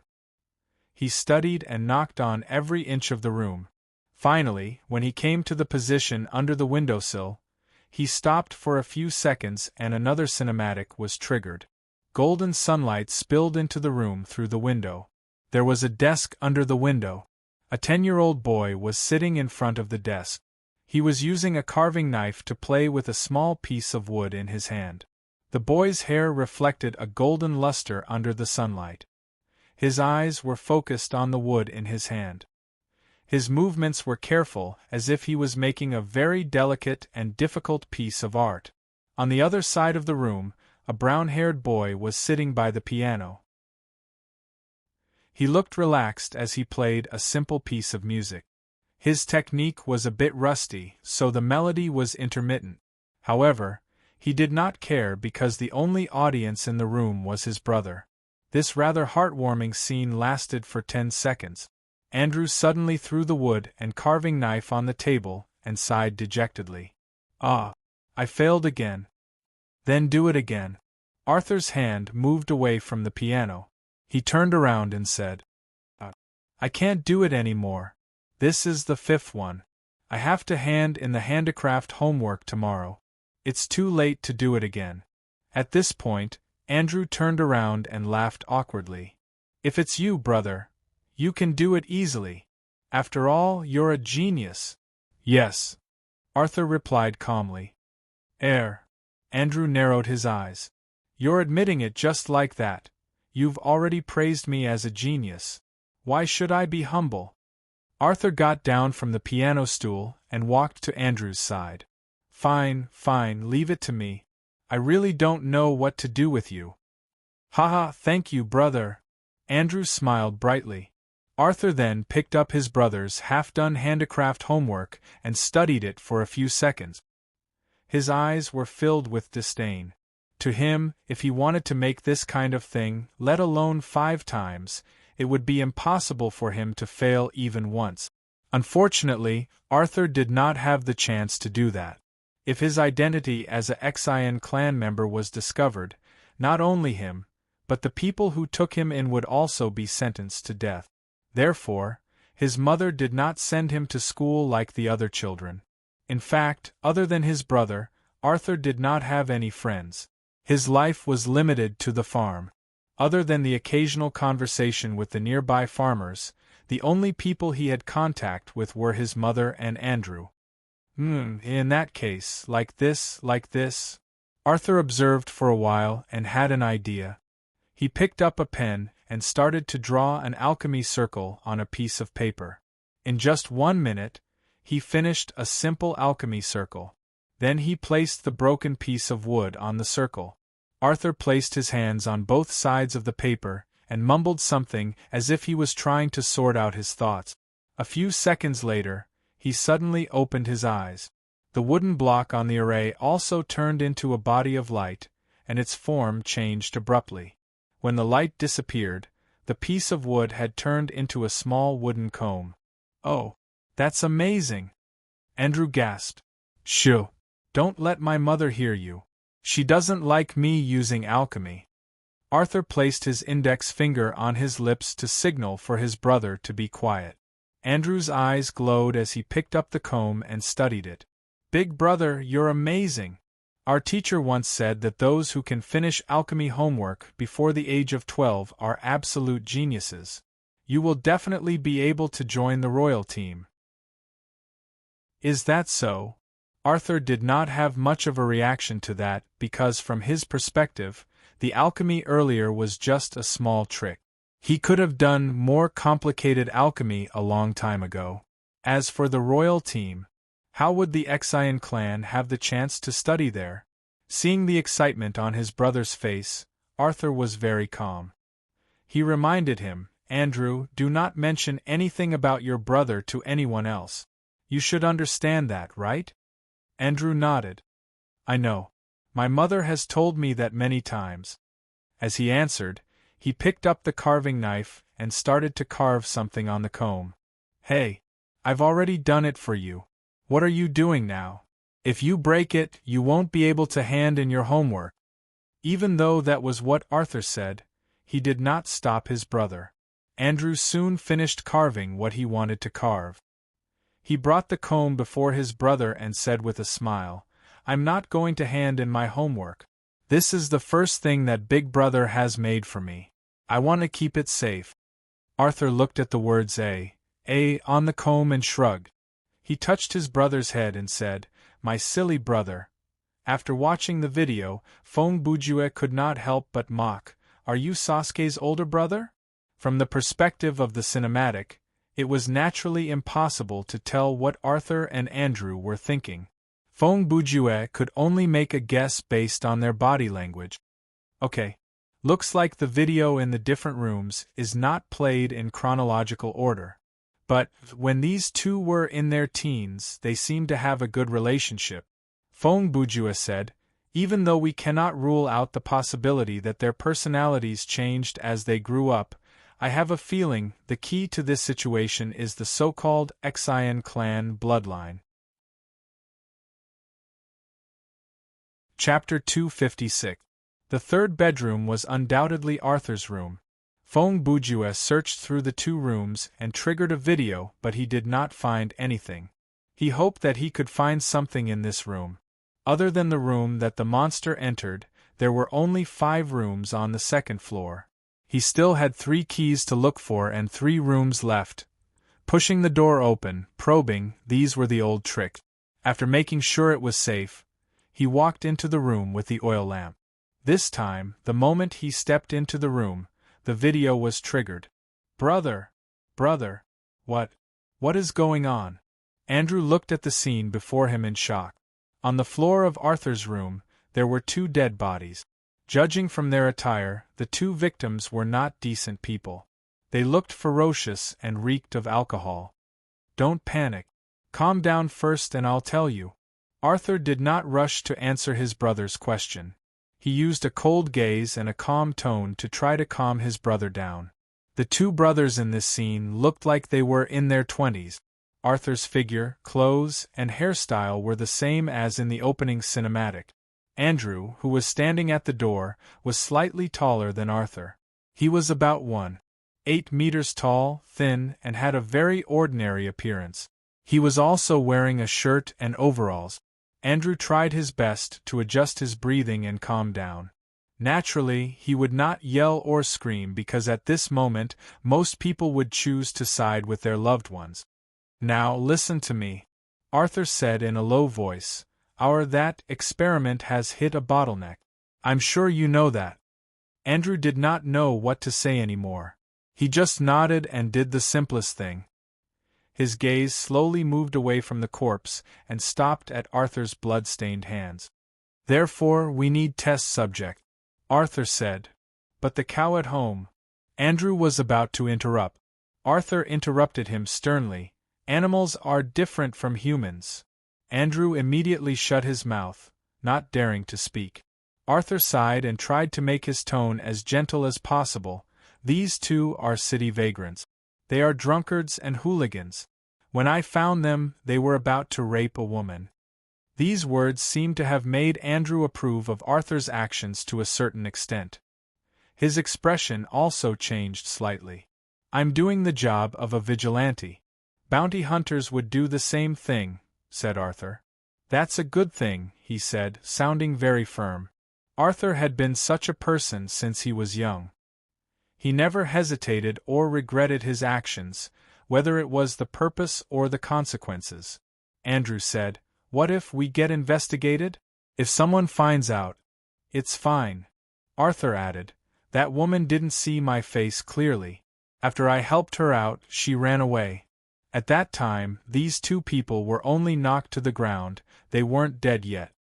He paused for a moment and glanced at the corpses on the ground. "No one will trace their whereabouts. It's better if scum like them disappear from the world." Andrew was silent for a long time after hearing this. It was obvious that he was having a mental struggle. After a while, he opened his mouth and said, Now, what should we do with them?" "You leave and close the door." Arthur's answer was simple. Andrew said, "Brother, you're going to, it's better if you don't know." Arthur said, "I'll handle this. You don't have to worry about it." Is this the scene of the first murder?" After Feng Bujue regained his mobility, he said, "Based on their age at the time, my mother should have passed away several years ago." He mumbled as he moved forward. There was a lot of junk in this room. It looked like the chance of finding a prop was very high. The 4 legs of the bed were sawed off. The bottom of the bed was stuck to the ground. The bedsheet was stained with blood and the smell was heavy. There was a large dent in the mattress. The floor next to the bed was littered with rusted tools, gauze, solid blocks formed by an unknown liquid and so on. There was no wardrobe by the wall, but there were 2 glass cabinets. The cabinets should have been filled with potions and alchemy materials, but now there were only some empty bottles, garbage, and some unknown powder left. Of course, these powders had long been mixed with the dust and had lost their chemical properties. This should be Arthur's first surgery room, right? Feng Bujue said. Dealing with dead bodies on his own bed to create synthetic humans. He scoffed. This is like taking a dump at the place where you eat. He picked up an overturned cupboard in the corner and opened the door. A piece of paper fell out of the cupboard. He picked it up to read. The content triggered the menu's translation function. Looks like this information is useful. Xian tribe, a cursed tribe. Their bloodline is mixed with the blood of demons. The gene of hatred for humans is passed down through their generations. However, at the same time, they are a tribe blessed by the heavens. They are born with various talents that are far superior to normal humans. When they are young, the Xian tribe will show maturity that does not match their age and thirst for knowledge. When they are 5 to 7, their memory, comprehension, and imagination will be far superior to normal humans. The Xian clansmen in their youth could easily master any technology that a young adult human could only master through constant learning and training. Furthermore, they could improve at lightning speed. At this age, the Xian tribe members can fully understand this world's social customs, history, and interpersonal relationship. Normally, it is at this age that their personality will change, and their cruel nature will awaken. The Xian tribe members in their youth do not need any conditions. Their physical ability and fighting ability are close to the standard of human warriors who have undergone strict training. They are extremely cunning. They view human lives and societal rules as nothing, and their highest goal is to achieve their goal. They are extremely dangerous to all non-tribe members, including demons and demons. Based on known activity reports, currently there are less than 100 adult Xian tribe members on the Sudi continent. The number on the islands is unknown, and there is no evidence that they are trying to expand their tribe through reproduction. Only field officers of the Royal Sorcery Unit and above have the right to arrest the Xian tribe members. Other field officers have the sole goal of destroying the original Xian tribe members and those who come into contact with them. Oh, so that's how it is. After reading the content on the paper, Feng Bujue finally had a certain understanding of this Xian tribe setting. He said with a smile, "It feels like the people of this tribe are born with the halo of a main character. They are so cool and arrogant that even I have the urge to join them." Chapter 257. Other than the paper that recorded the information about the Xian clan, Feng Bujue did not find anything else of value in Arthur's bedroom. Even though he had searched the place twice already, he still found nothing. Therefore, he could only leave with a sigh and go to the bathroom. The bathroom on the second floor was twice the size of the toilet on the first floor. There was a small cupboard above the sink. It was the kind of white wooden cupboard that often appeared in horror movies. It was placed higher than the human eye could see, and there was a mirror attached to the cupboard. Inside it were shavers, toothpaste, cups, common medicine, and so on. In all kinds of horror movies we can see characters brushing their teeth, shaving their beards, combing their hair, and so on in front of these little cupboards. Then, as the cupboard door opened and closed, something scary would suddenly appear in the mirror. Coupled with the frightening sound effects, this was a tried and tested scenario. Unfortunately, there was no mirror in this scenario. Feng Bujue walked to the sink. Looking at the cupboard door that had sunk in about 1 centimeter, he sighed. They took the mirror apart and left nothing behind. He opened the cupboard, and all the layers were empty. Only the bottommost layer had a key lying alone. Name, white key type, plot item quality, normal function, unlocks the white iron door permanently. Disappears after use. Can be taken out of the scenario, no remark, it was hidden in a white place. Currently I have 4 keys, red, blue, black, and white. Feng Bujue mumbled. Only yellow and gray are left? His eyes involuntarily wandered to the toilet. I should take a look at the water tank. He walked quickly to the toilet bowl and glanced into it to make sure that there was nothing but clean water. Then he pulled the lid off the water tank to inspect, and there was indeed something inside. Name, soaked blanket type, plot item quality, normal function, unknown can be taken out of the scenario, yes remark, for some reason it was stuffed in a strange place. This was a relatively small blanket, about the size of 4 or 5 towels spread out. The color was mottled, and the texture was slightly rough to the touch. After soaking it in water, the feeling was strange, and the surface was a little slippery.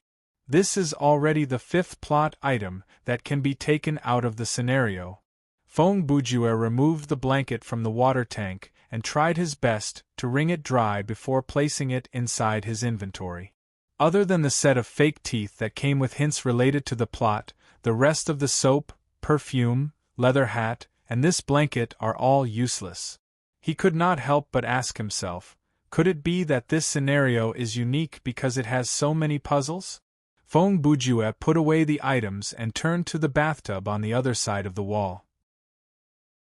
There was also a shower curtain hanging above the bathtub, just enough to surround it. At this time, from Feng Bujue's point of view, only a quarter of the bathtub was exposed, the rest was covered by the light blue shower curtain. Okay, let's guess what's inside the bathtub. A naked beauty, B. a naked key, C. a naked body. Feng Bujue said with a self-deprecating tone. If it's empty or filled with trash, that would be so boring. He reached out to pull the curtain back and saw something. It was something that would make one feel extremely depressed and scary. Is this a human swine? Feng Bujue frowned.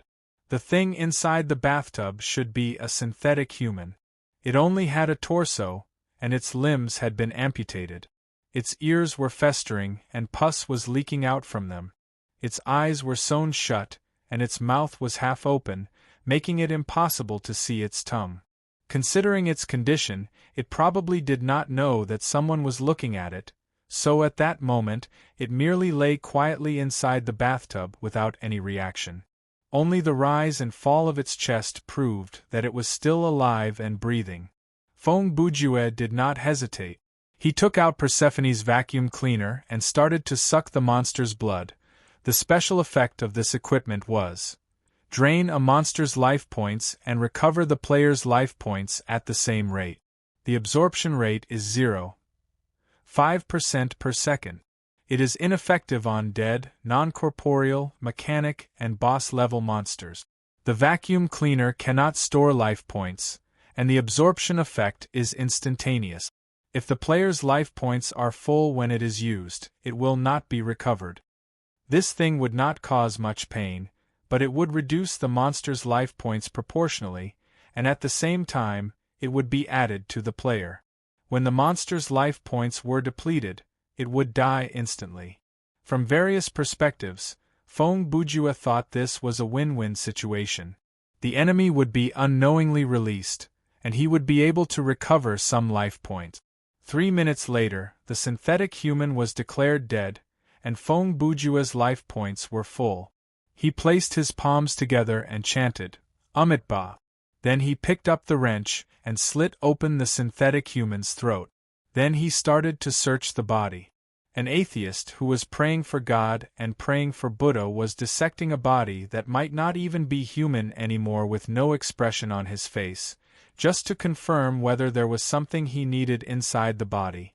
If there were other players watching this, they would have been spooked by Brother Jew. It's really here. Finally, Feng Bujue got his wish and found the yellow key inside the body's intestines. He used the wrench to clamp the key and walked to the sink to rinse it clean. Then he placed it inside his inventory. 2 seconds later, he took out the key and placed it inside his pocket. Theoretically speaking, after doing that, there should not be any substance left on the key, but Feng Bujue was still only willing to touch it with gloves on. Item name: Yellow key. Item type: Plot. Item quality: Normal function, permanently unlocks the yellow iron door. Disappears after use. Can be taken out of the scenario. No remark. It was indeed hidden in a place with feces. Feng Bujue was too lazy to comment on this remark. It was no different from mockery. Now, he only needed 1 gray key, so he could gather 6 and kill his way back to the underground 1F. Therefore, he picked up his pace. After washing away the dirt that had splashed on his clothes, he walked to the last explorable room on the 2nd floor. This room was directly above the empty room on the 1st floor. Feng Bujue pushed open the door, and he saw a bright red, large alchemy circle on the floor of the room. After taking a glance at it, he lost control of his body. This time, he did not even have the time to use the iron rod to check whether there was any danger or even step into the room. Just the act of opening the door had triggered the cinematic. Chapter 258. Blood-red light filled the entire screen. Not long after, the light faded away and 2 figures collapsed in the middle of the circle. About half a minute later, a blonde figure stood up first. How did this happen? How did this happen? Several seconds later, Arthur also got up from the ground. From his appearance, he looked normal. But at that moment, Arthur's eyes were glazed over. He looked at his brother in front of him and said nothing. How did this happen? Andrew screamed. The circle can't be wrong. We should have succeeded. How did I? The pain on his body exploded. It was far beyond what a normal person could endure. Hearing the hoarse roar, Arthur seemed to have just come back to his senses. He quickly stepped forward and knocked Andrew unconscious. Actually, even if he didn't do that, Andrew would have fainted from the pain. Ha! Arthur's body seemed to be in a bad condition as well. The simple movement just now had exhausted him and made him gasp for breath. But compared to Andrew, his pain was nothing. At least his body didn't show any signs of zombification. Arthur stood there, his eyes filled with uncertainty.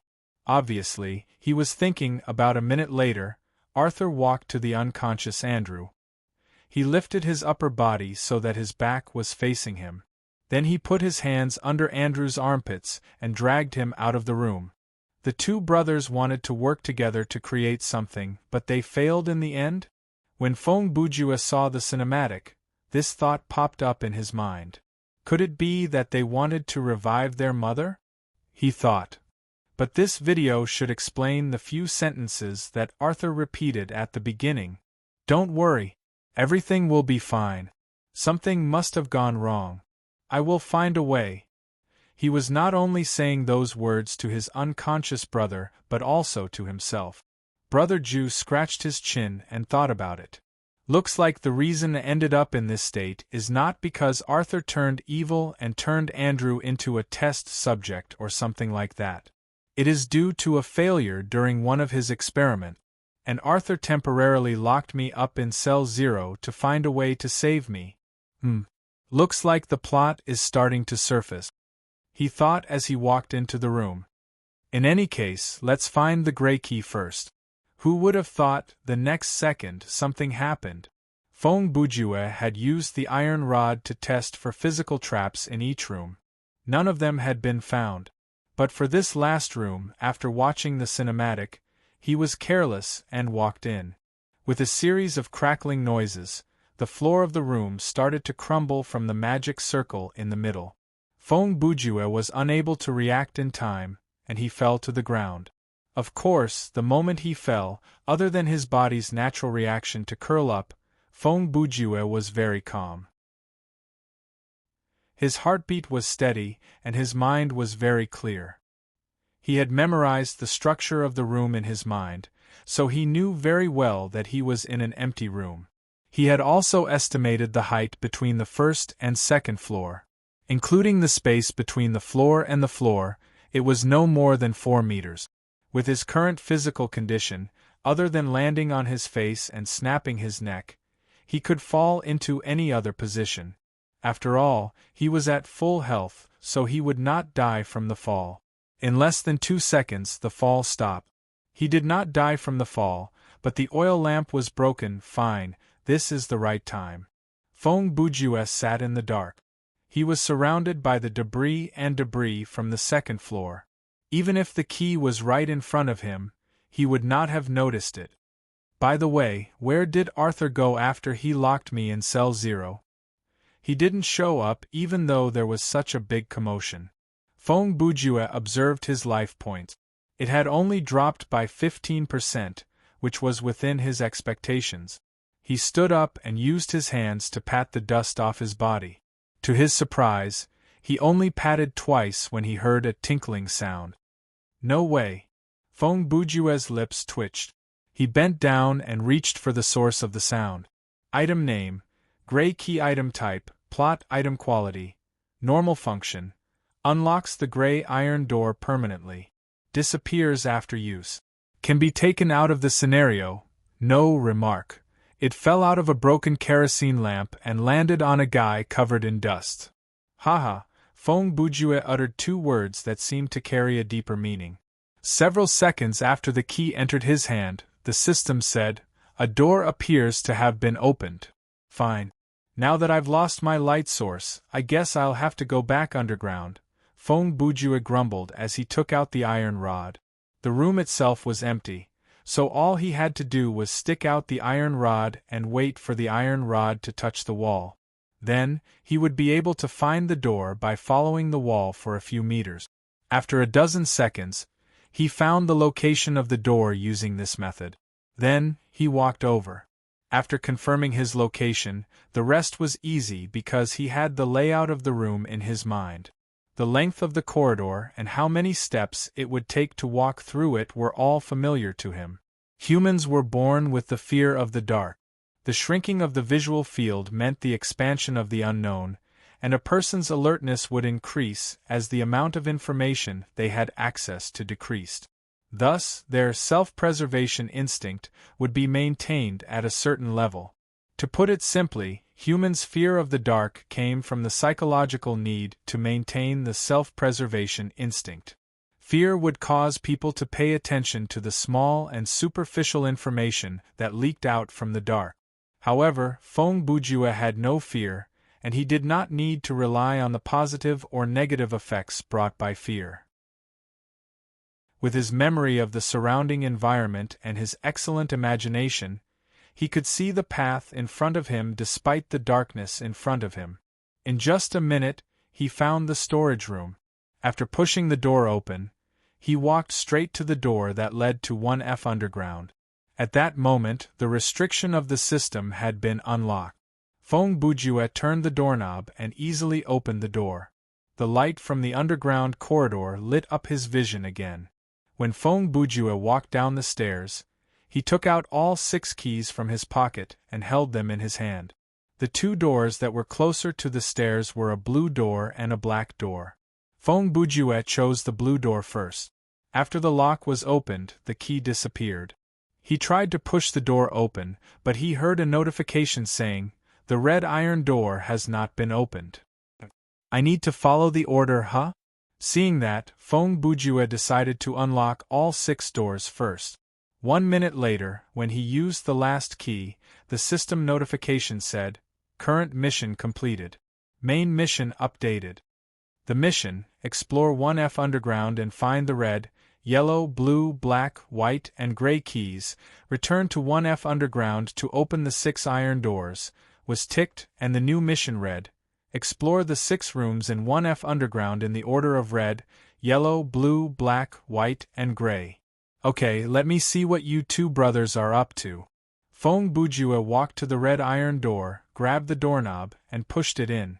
He stood at the door and looked around. The interior of the room was also red.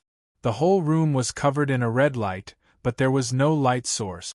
Feng Bujue took out the iron rod to test it, but just as he reached the rusty rod into the room, an arm reached out from the side of the door, grabbed the rod, and yanked it into the room. Feng Bujue was caught off guard. To prevent himself from being dragged into the room, he quickly let go. It should be noted that Brother Ju's hands were equipped with both equipment and apparel. The equipment was the spiderweb gloves, and the apparel was a pair of dark-colored leather gloves. Normally, he would show his hands as bare hands, but if he needed gloves, he would show apparel instead of equipment. If there was a reason, it would be because he thought the appearance of the spiderweb gloves was too ugly. But no matter how it looks, as long as the spiderweb gloves are equipped, they will naturally come into play. As for the use of this pair of gloves, let's not talk about that ordinary defense. As for its special effect, I'll help everyone recall. There are a total of 5 words. It can stick to objects. Because of this small difference, Feng Bujue's action of letting go did not help him escape misfortune. When he was 2 steps away from the door, he was dragged into the room by the iron rod. Feng Bujue's ability to adapt was very good. When he staggered and had not found his footing, he had already activated body enhancement spell and taken out the wrench.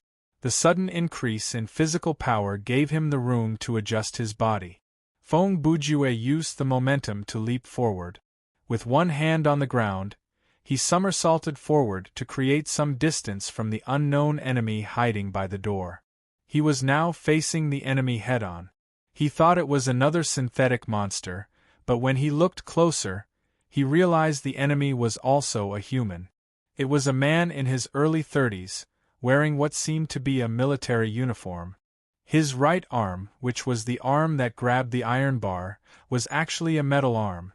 When the man saw Feng Bujue, his expression shifted and he hissed, "You monster! You're here to kill me, right?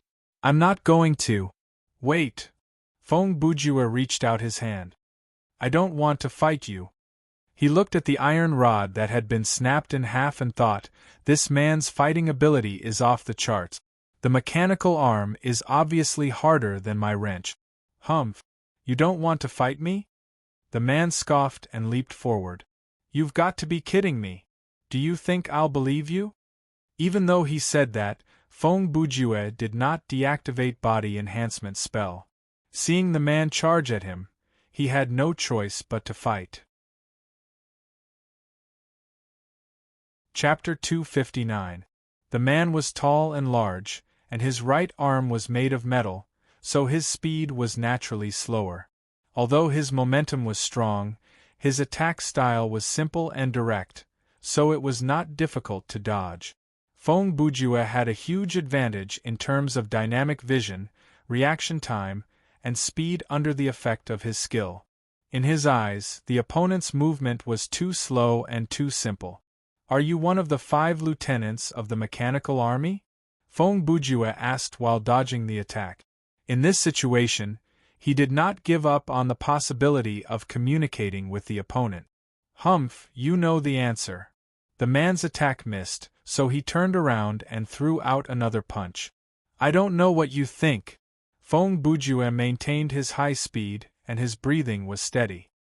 "But you have to believe me. I have no ill intentions. As long as you stop, I will not attack you." "No ill intentions?" The man scoffed. "You killed my subordinates with the Xian clansmen.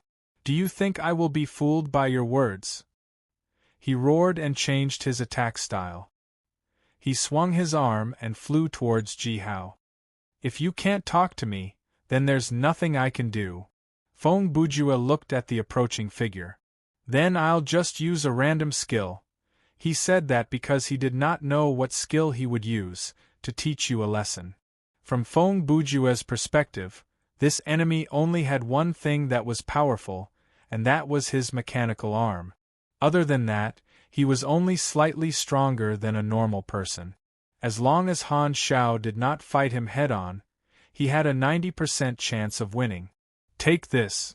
Feng Bujue instantly appeared behind the opponent and threw out a punch, activating his title skill. He aimed at the upper right side of the man's back, close to his shoulder. This wasn't a vital part. Even if the power of the random skill was greater and caused the fist to penetrate the opponent's body, it wouldn't hurt the opponent's vital organs. If he was lucky, he could even make the man lose the use of his right arm. Feng Bujue was obviously holding back. He thought to himself, even if I take this guy's life, it won't do me any good. Since he won't listen to my advice, I'll beat him until he loses the ability to fight. Then, I'll try to communicate with him. To his surprise, at that moment, Feng Bujue heard a system notification that he had never heard of before. The skill that you randomly activated, Unparalleled Inferno Wave Cannon, has exhausted all your stamina points. Overloading the skill will cause a loss of life points of 50%. Hey! What is this? Feng Bujue was greatly alarmed. After he recovered his HP in the bathroom on the second floor, he had lost 15% of his HP during the fall. Then, he used Body Enhancement spell and lost a lot of HP. Now that he heard the notification that his life points had been reduced by 50%, he was caught off guard. He quickly stopped using Body Enhancement spell. Of course, there was no need for him to continue maintaining this skill, because the enemy in front of him had already been blasted into powder by the destructive shockwave. Not a single drop of HP was left. That was not the end. After destroying the target, the shockwave continued to move forward and slammed into one of the walls of the Red Room. That was the wall that faced the door. Theoretically speaking, this wall should have been indestructible because the space behind the wall was beyond the scope of the scenario map. But even the wall was shattered. The stone wall that looked sturdy crumbled in a second. Then, a strong light shone from the collision of energy. It was so bright that Feng Bujue could not look at it directly. When the light faded, when he looked again, there was a large hole about 1 meter in diameter in the wall before him. The hole was filled with a large amount of white data. The moving light was slowly repairing the edge of the scenario, returning it to its original state. What kind of skill is this? Feng Bujue gasped in shock. After his stamina points were depleted, his legs buckled and he collapsed to the ground. No way. Theoretically, a level 27 player can unleash such a powerful attack? He was not wrong. That was it. In the skill description, there was a line that said, "The effect of a random skill will not exceed the limit of the player's level and ability." In other words, a level 27 player with the same level of physical skill as Feng Bujue under the buff of Body Enhancement spell could have easily unleashed the attack that he had earlier. However, in the entire Thriller Paradise, so far, the only player who could unleash such an attack before level 30 was Phantom Dawn. It was worth noting that the skill that Feng Bujue had randomly obtained had already been obtained by someone in the server, but it was the consumable version. Name: Unparalleled Purgatory Wave Cannon Skill Property. Active skill disappears after one use. Skill type: Fighting Effect. No matter what kind of enemy they are, they will be pulverized instantly. Consumption: 2,500 stamina points. Learning requirement: Fighting Mastery A. Remark: King-style Qigong is one of the strongest fighting skills. It has miraculous destructive power. Generally speaking, players below level 30 would not be able to reach the learning requirement for Fighting Mastery A. Even the top experts would stop at level B standard. However, there were a few people who were exceptions. In their normal condition, their physical skill was as good as Feng Bujue when he had activated the Body Enhancement spell. In fact, they might even be stronger than him. Only this group of monsters would be able to raise their fighting mastery to level A before level 30 to learn a skill like this. This was not a problem of in-game time, and it was not because these people were special forces or martial artists in real life. In the end, this was talent. I've been playing for so long, and I've just met someone who can speak, but I've already activated a skill like this. Feng Bujue could only sigh at his luck. when he did not need to kill his opponent, he had been randomly given such a powerful skill. Even the scenario map has a hole in it. This is crazy. At this point, Feng Bujue did not dwell too much on it. His curiosity was quickly diverted to other places. He turned his gaze to the wall that had not fully recovered. He studied the white stream of data closely, trying to get a glimpse of the world outside the scenario. At this moment, suddenly a human face peeked out from within. From the shape, it was a man's head. The white stream of data covered the face like a glowing mask, blocking Feng Bujue from seeing its face. Hey, kid, do you know what you're doing? The face of light said. With your current ability, if you pass through the gap, you'll be torn apart by the data storm in less than 3 minutes. When Feng Bujue heard the voice, he was first startled. 2 seconds later, he found the owner of the voice in the corner of the memory loft. It's you, ha. It's me. Last time, I left in a hurry, so I didn't have the chance to tell you my name, the man replied with a smile.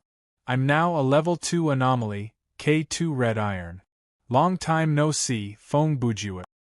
As he greeted, he raised his hand and made a strange gesture at his brother Ju. In 1 second, Feng Bujue's stamina points, which had dropped to 0, recovered to 50. This allowed him to recover slightly, and at least he could stand up to speak. Let me go over to your side to take a look. Feng Bujue stood up and squeezed forward. He reached out to push Red Iron away. Kid, don't you listen to people? When Red Iron said that, his whole arm that was wrapped in light reached out from the wall. He pressed on Feng Bujue's shoulder with one hand to stop him from moving forward. I'm trying to save you. 3 minutes is fine. I'll go take a look. Even though Feng Bujue had not given up, the man used one hand to hold him down easily, and he was unable to take a step forward. I knew you would say that. Red Iron laughed. Unfortunately, I can't let you do that. On our side, there are a few big characters who seem to care about you. You can't do anything reckless. Other than that, I wish to fight you again. Of course, we have to do it on a fair basis. But the current you is so weak. This kind of data is nothing before me. As Red Iron spoke, the data around him sped up the repair process, and the hole quickly closed. The inner world is not a place for people to visit. For players like you, this place is 100 times more dangerous than a scenario. He let go of his hand and pulled his arm back into the other world. At the same time, his head also moved back. Feng Bujue, if you want to appreciate the scenery on our side, you'll have to master Soul's Eye first. When you can use a different perspective to observe this virtual world, the real game will officially begin. After he said that, his face completely retreated back into the unknown space. At that moment, the data stopped and the wall returned to its original state. Feng Bujue looked at the wall and stood there for a full 10 minutes. There was too much information in K2 Red Iron's words, and he needed time to digest them. Beautiful. After a while, Feng Bujue said with bliss, This setting is amazing. I can't wait to get in touch with the content at the later stage of the game. The accident of killing the NPC with one punch had been tossed out of his mind. At that moment, Feng Bujue's mind had wandered somewhere else. In fact, he felt like it did not matter how this scenario ended because after experiencing what happened earlier, he had not come here for nothing. Walking out from the Red Room, Feng Bujue rested where he was. He allowed his life points to recover to 30% and his stamina points to about 160. Before the scenario decided that he was playing AFK-like, he moved again to push open the yellow iron door. The iron bar had already been destroyed, so he could only use the remaining 30% of his HP to take the risk. He prayed in his heart that there wouldn't be a battle in each of the 6 rooms. If that was the case, he wouldn't be able to use consumables, so he was afraid that it wouldn't bode well. Thankfully, there did not appear to be any danger inside the yellow room. It was just a room that looked like a chemical warehouse. There were many iron racks and glass cupboards in the room. They were filled with potions, powders, and other random materials. These items had different shapes and sizes, but the only thing they had in common was that they were all trash. This was because Feng Bujue could not see the item description, no matter which one he picked up. This meant that these items were useless to the players. They were just decorations. Feng Bujue searched for a while, but could not find any valuable items. Just as he was about to leave the room, another cinematic was triggered. "Big brother, if this continues, we will be arrested. No, we will be killed," Andrew told Arthur agitatedly. "There is nothing to worry about." Arthur stood with his back facing his brother, who was standing at the door. He skillfully selected the materials from the glass cupboards and placed them one by one into a small cart. "We have killed those who should be killed, and the rest have been locked up. Didn't the royal unit lose to us as well? But, don't say such silly things. There's no turning back for us." Arthur interrupted Andrew. "No matter what, you will help me find a way to become a human. This is what you said, right? Now that things have come to this, even if you regret or fear, it will not be able to wash away the blood on our hands,"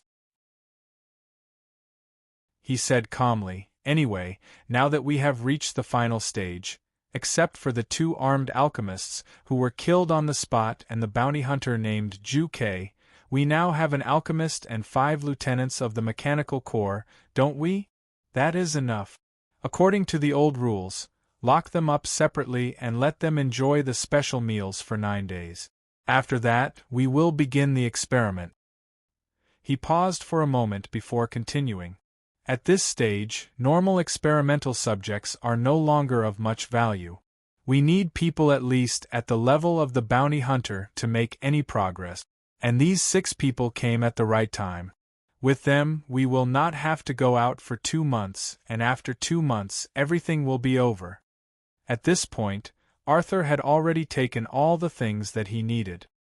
He turned around and pushed the cart toward the door. "Look on the bright side. Perhaps before these 6 experimental subjects are used up, we will have already succeeded. Even so, they will still have to die in the end, right?" Andrew asked with a frown. "Yes." Arthur's answer was chilling. "There is no way we will let them go, but for the remaining few, they will not have to go through the pain of the experiment. They will have a quick death." He pushed the cart, walked past his brother, and left the room. "The purpose of the experiment is to turn Arthur, who is from the Xian race, into a normal human?" Feng Bujue mumbled. He walked out of the yellow room and walked toward the blue door next door. The video earlier should be the result of their experiment. In the end, it is hard to say whether Arthur became a human or not, but Andrew must have suffered a considerable degree of damage. He pushed open the door of the blue room.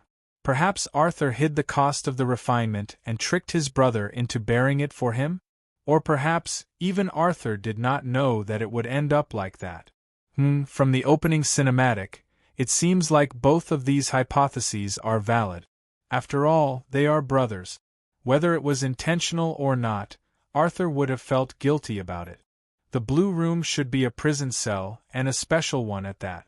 The 4 walls, ceiling, and floor were all painted with magic circles. There was no bed in the room, but there was an iron pillar in each of the 4 corners. Next to each pillar was a chain of shackles. The prisoners who are more powerful than normal people should be locked up in this room. Feng Bujue came to a corner of the room and used the magnifying glass to study it.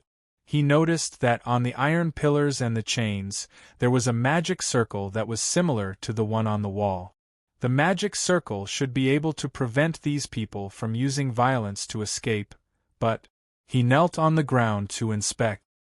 He confirmed that there was no trace of food left on the ground.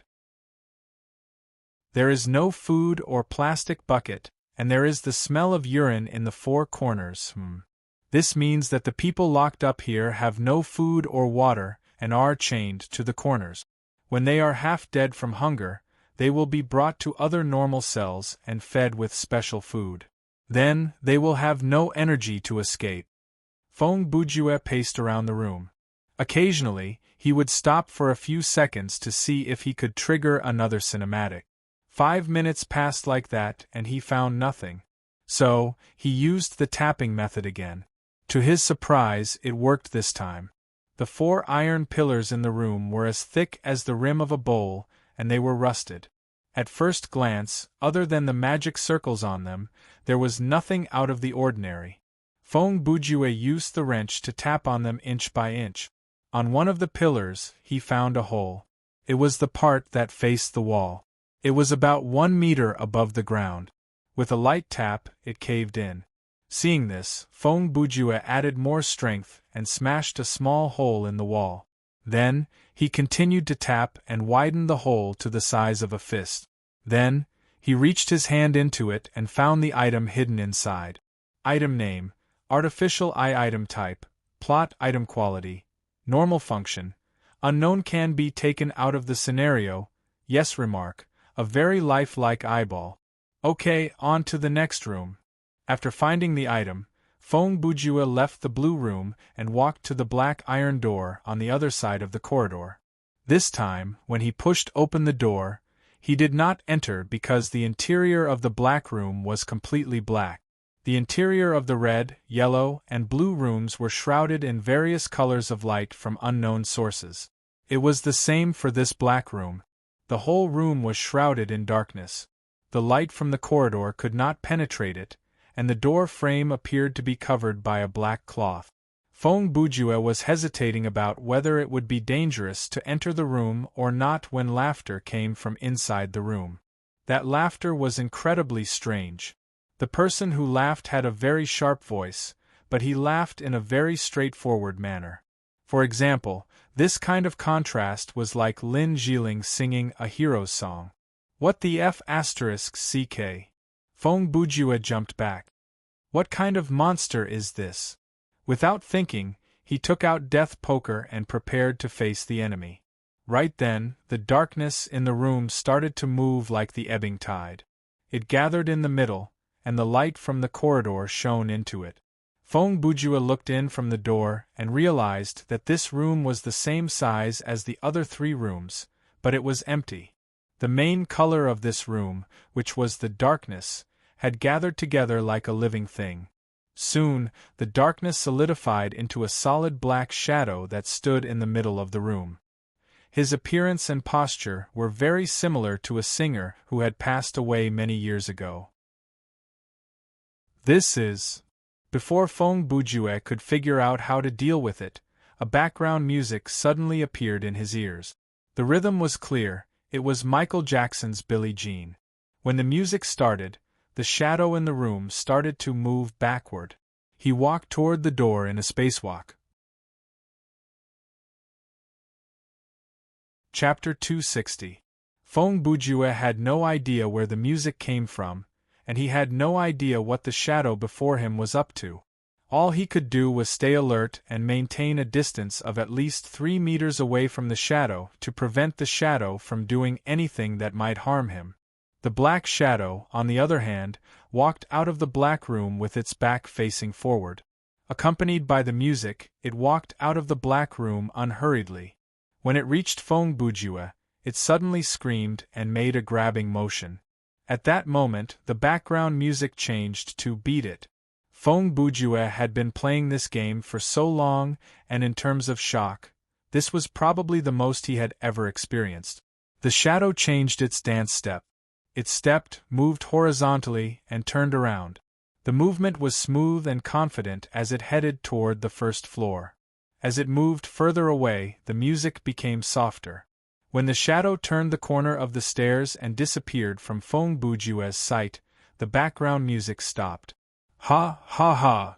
Feng Bujue's lips twitched and he laughed drily. He did not follow the shadow because the first floor was now completely dark. If he followed the shadow out of the storage room, he would lose his target. Furthermore, he had no idea whether the shadow was an NPC or a monster, and whether it would attack him or not. Even he had no idea what was going on with this strange plot or event. The sense of camouflage was too strong, and it did not match the atmosphere of the scenario at all. If anything, it was in line with the system's mischievous nature. Feng Bujue did not dwell on this strange scene for too long. Since the light from the corridor could shine into the room, he went in to search. As mentioned earlier, other than the darkness, the room was empty. However, after Feng Bujue entered the room, he soon noticed that the spot where the shadow had been standing earlier was rather weird. There was a pool of black stain on the small patch of ground. From afar, it looked like a stain, but upon closer inspection, it was a picture. The picture was made up of black lines, and it was delicately drawn. There were 6 things drawn on it: soap, fake teeth, perfume, leather cap, blanket, and artificial eye. Feng Bujue quickly identified the items that the 6 pictures represented. Are they all plot items that can be taken out of the scenario? Without realizing it, since the start of the scenario, Feng Bujue had found all 6 items, but he still had no idea what they represented. I seem to smell the scent of a hidden quest. Feng Bujue couldn't help but laugh. He was very patient and carefully checked the room. After confirming that there was only one notification, he left.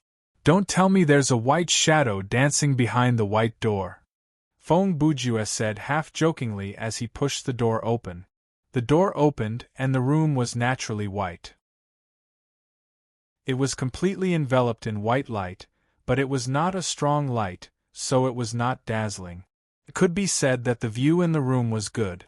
At first glance, one could tell that this white room was an operating theater.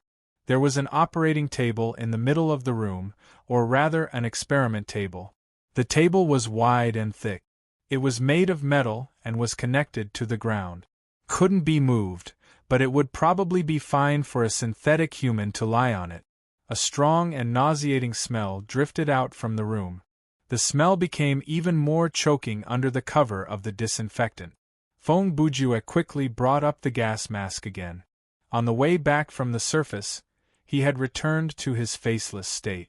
Of course, in the eyes of the NPCs and monsters, he was still a different person, and it had nothing to do with his attire.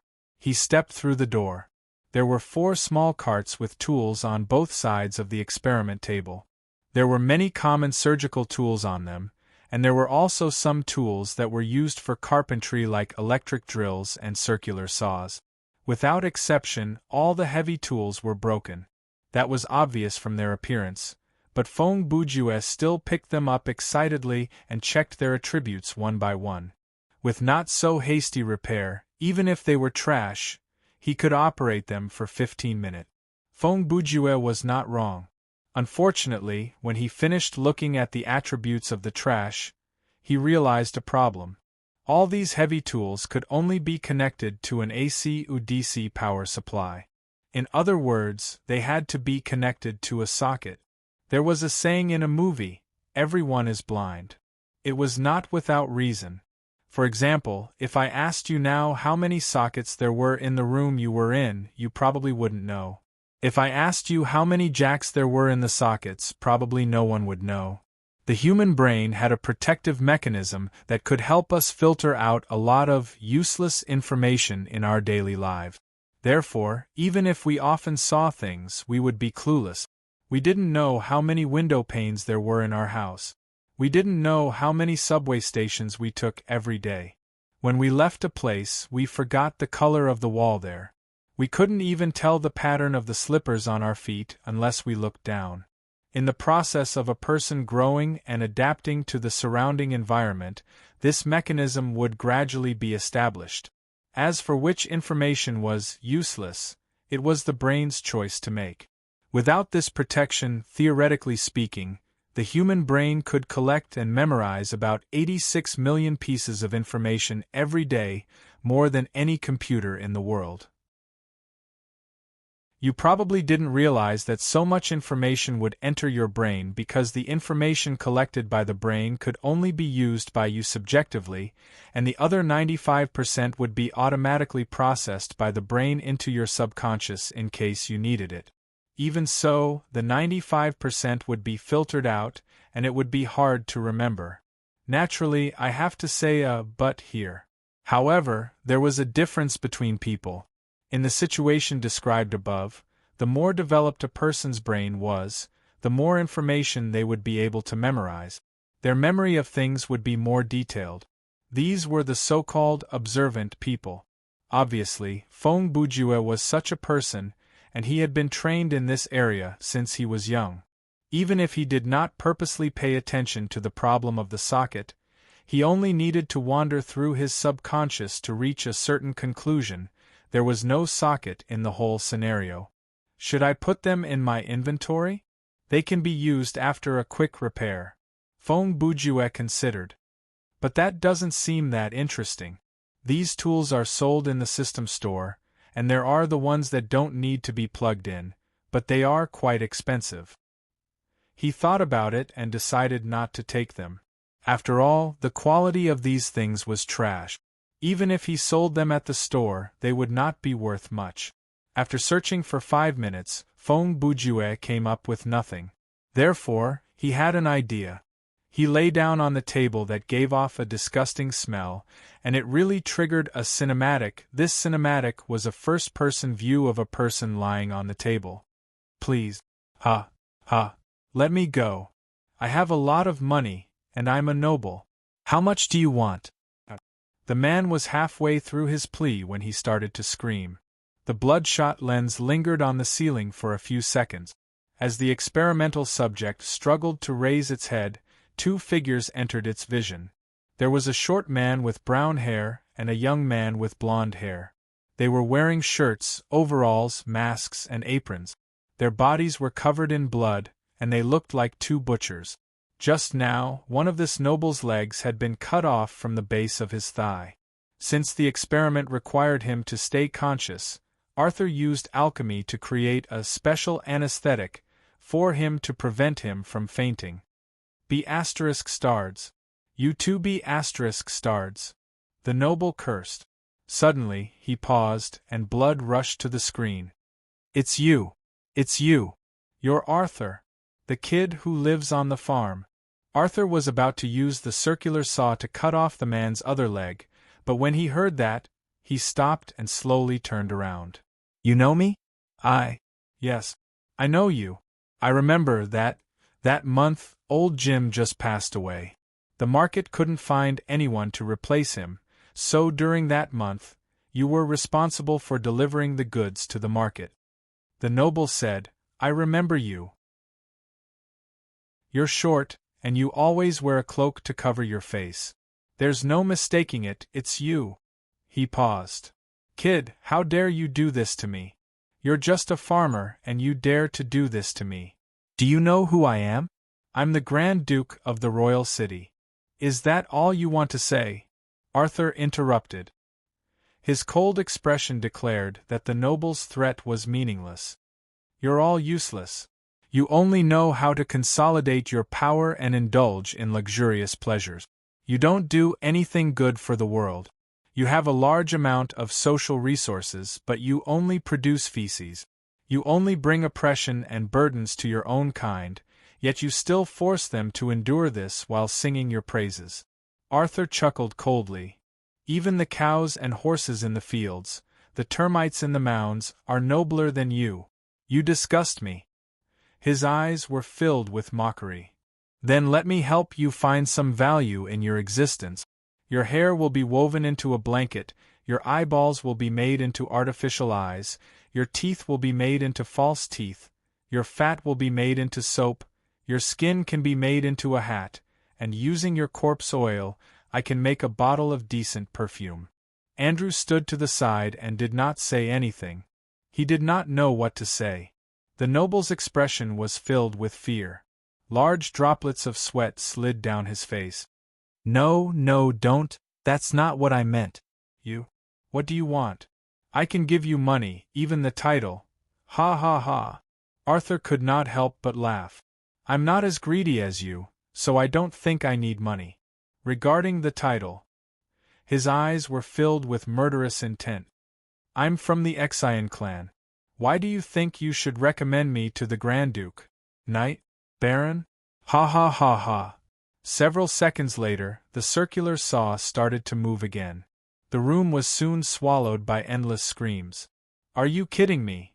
After Feng Bujue finished the cinematic, he could not help but lower his head to look at his shirt pocket that was stuffed to the brim. Even though he had placed the leather hat, perfume, and blanket inside his backpack, the soap, false teeth, and eye were placed inside his pocket. After knowing that these things came from the human body, anyone would have goosebumps. Sigh. I should have known this would happen. Feng Bujue mumbled. Fine. Now there's only one room left. The picture in the black room and the image in the white room are undoubtedly reminding me of the significance of these 6 objects. They might decide whether I'll see the real ending or not. He calculated. This is telling me, before I open the gray door, if I'm unable to collect these 6 objects in the game, then I should go back to look for them now. With this thought in mind, Feng Bujue walked out of the white room. He did not open the gray door. Instead, he walked toward the floor 1F. He went up the stairs, opened the wooden door, and entered the storage room. As he expected, at that moment, the corridor was no longer dark. From the windows of each room, some light seeped in, allowing the player to barely see the surrounding scenery. However, when he looked out the window, it was still dark. There was nothing. Now is undoubtedly the free exploration time before the game is cleared. You can go to all 4 floors. If you want to look for the missing items, you can look for them. If you want to open the gray door to see the ending, you can do that as well. Feng Bujue said, but it doesn't mean much to me because I've searched carefully before. I've already obtained all 6 objects. Even though that was what he thought, Feng Bujue still went to a place. It was the room on the 2nd floor that was right above the foyer. He walked to the iron door and tried to pull on the handles on both sides, but it still did not open. Feng Bujue left the place helplessly. He went from top to bottom, from floor 2F to floor 2F, and walked through every single room. He was not there to look for anything, but his obsessive-compulsive disorder made him worried that he might miss something, so he had to walk around. In the end, he returned to the gray iron door. After this round, even though he did not find anything, he did gain some psychological satisfaction. Then, it's time to witness a miracle. Feng Bujue complained as he pushed open the iron door.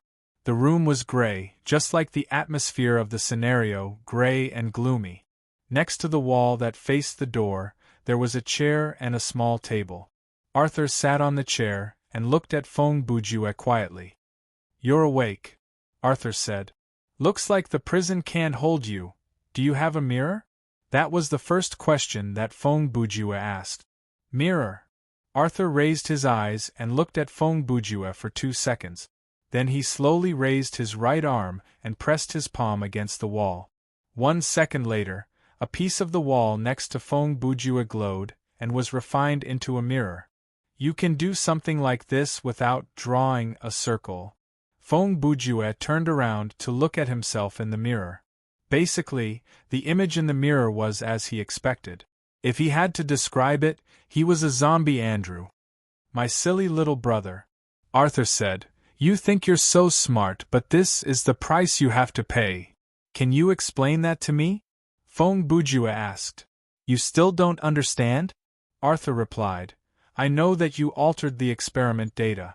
I also know that you secretly changed the formula. As for what you did to the alchemy array, it was actually wrong. He sighed deeply. You played the role of the innocent and kind little brother while plotting to take over my body. But you didn't expect that from the very beginning, the soul exchange technique that you found was fake by me. He paused to look at the change in Feng Bujue's expression before he continued. You thought you had successfully tricked me and made me carry out the exchange without me knowing, but you were wrong. Unfortunately, the truth is the opposite. You've misunderstood the function of the circle. Ha ha ha. Feng Bujue couldn't help but laugh. So you're blaming me? Arthur was surprised by his reaction, but he still maintained his usual calm. Have you lost your mind? No. Feng Bujue shook his head with a smile. He just thought that these two brothers were very interesting. He originally thought that Arthur was a bad guy, but now it seemed like Andrew wasn't a good guy either. After thinking about it, he was right. Even if he was an accomplice, after all this time, he had helped Arthur to do so many crazy things, could he still say that Andrew was a kind person? Then brother, can you tell me the real function of this circle? Feng Bujue asked. Of course it's to turn me into a human, Arthur replied. And the price is to turn a normal human into a demon. This is AF * King Demon? Feng Bujue pointed at himself in the mirror. Are demons this bad? Unfortunately, the refining failed, Arthur explained. I didn't turn into a human, but you turned into this. Was it a mistake in your calculation? Feng Bujue asked. Of course not, I wouldn't make a mistake, Arthur replied. I see, then there's only one answer. Feng Bujue said. I'm not a pure human either. Arthur sighed bitterly. I should have known. How could the son of that woman be a normal person? You mean your mother? Feng Bujue asked tentatively. Yes, mother, humph. Arthur's face was filled with disappointment. Do you know why she picked me up? To take away your power?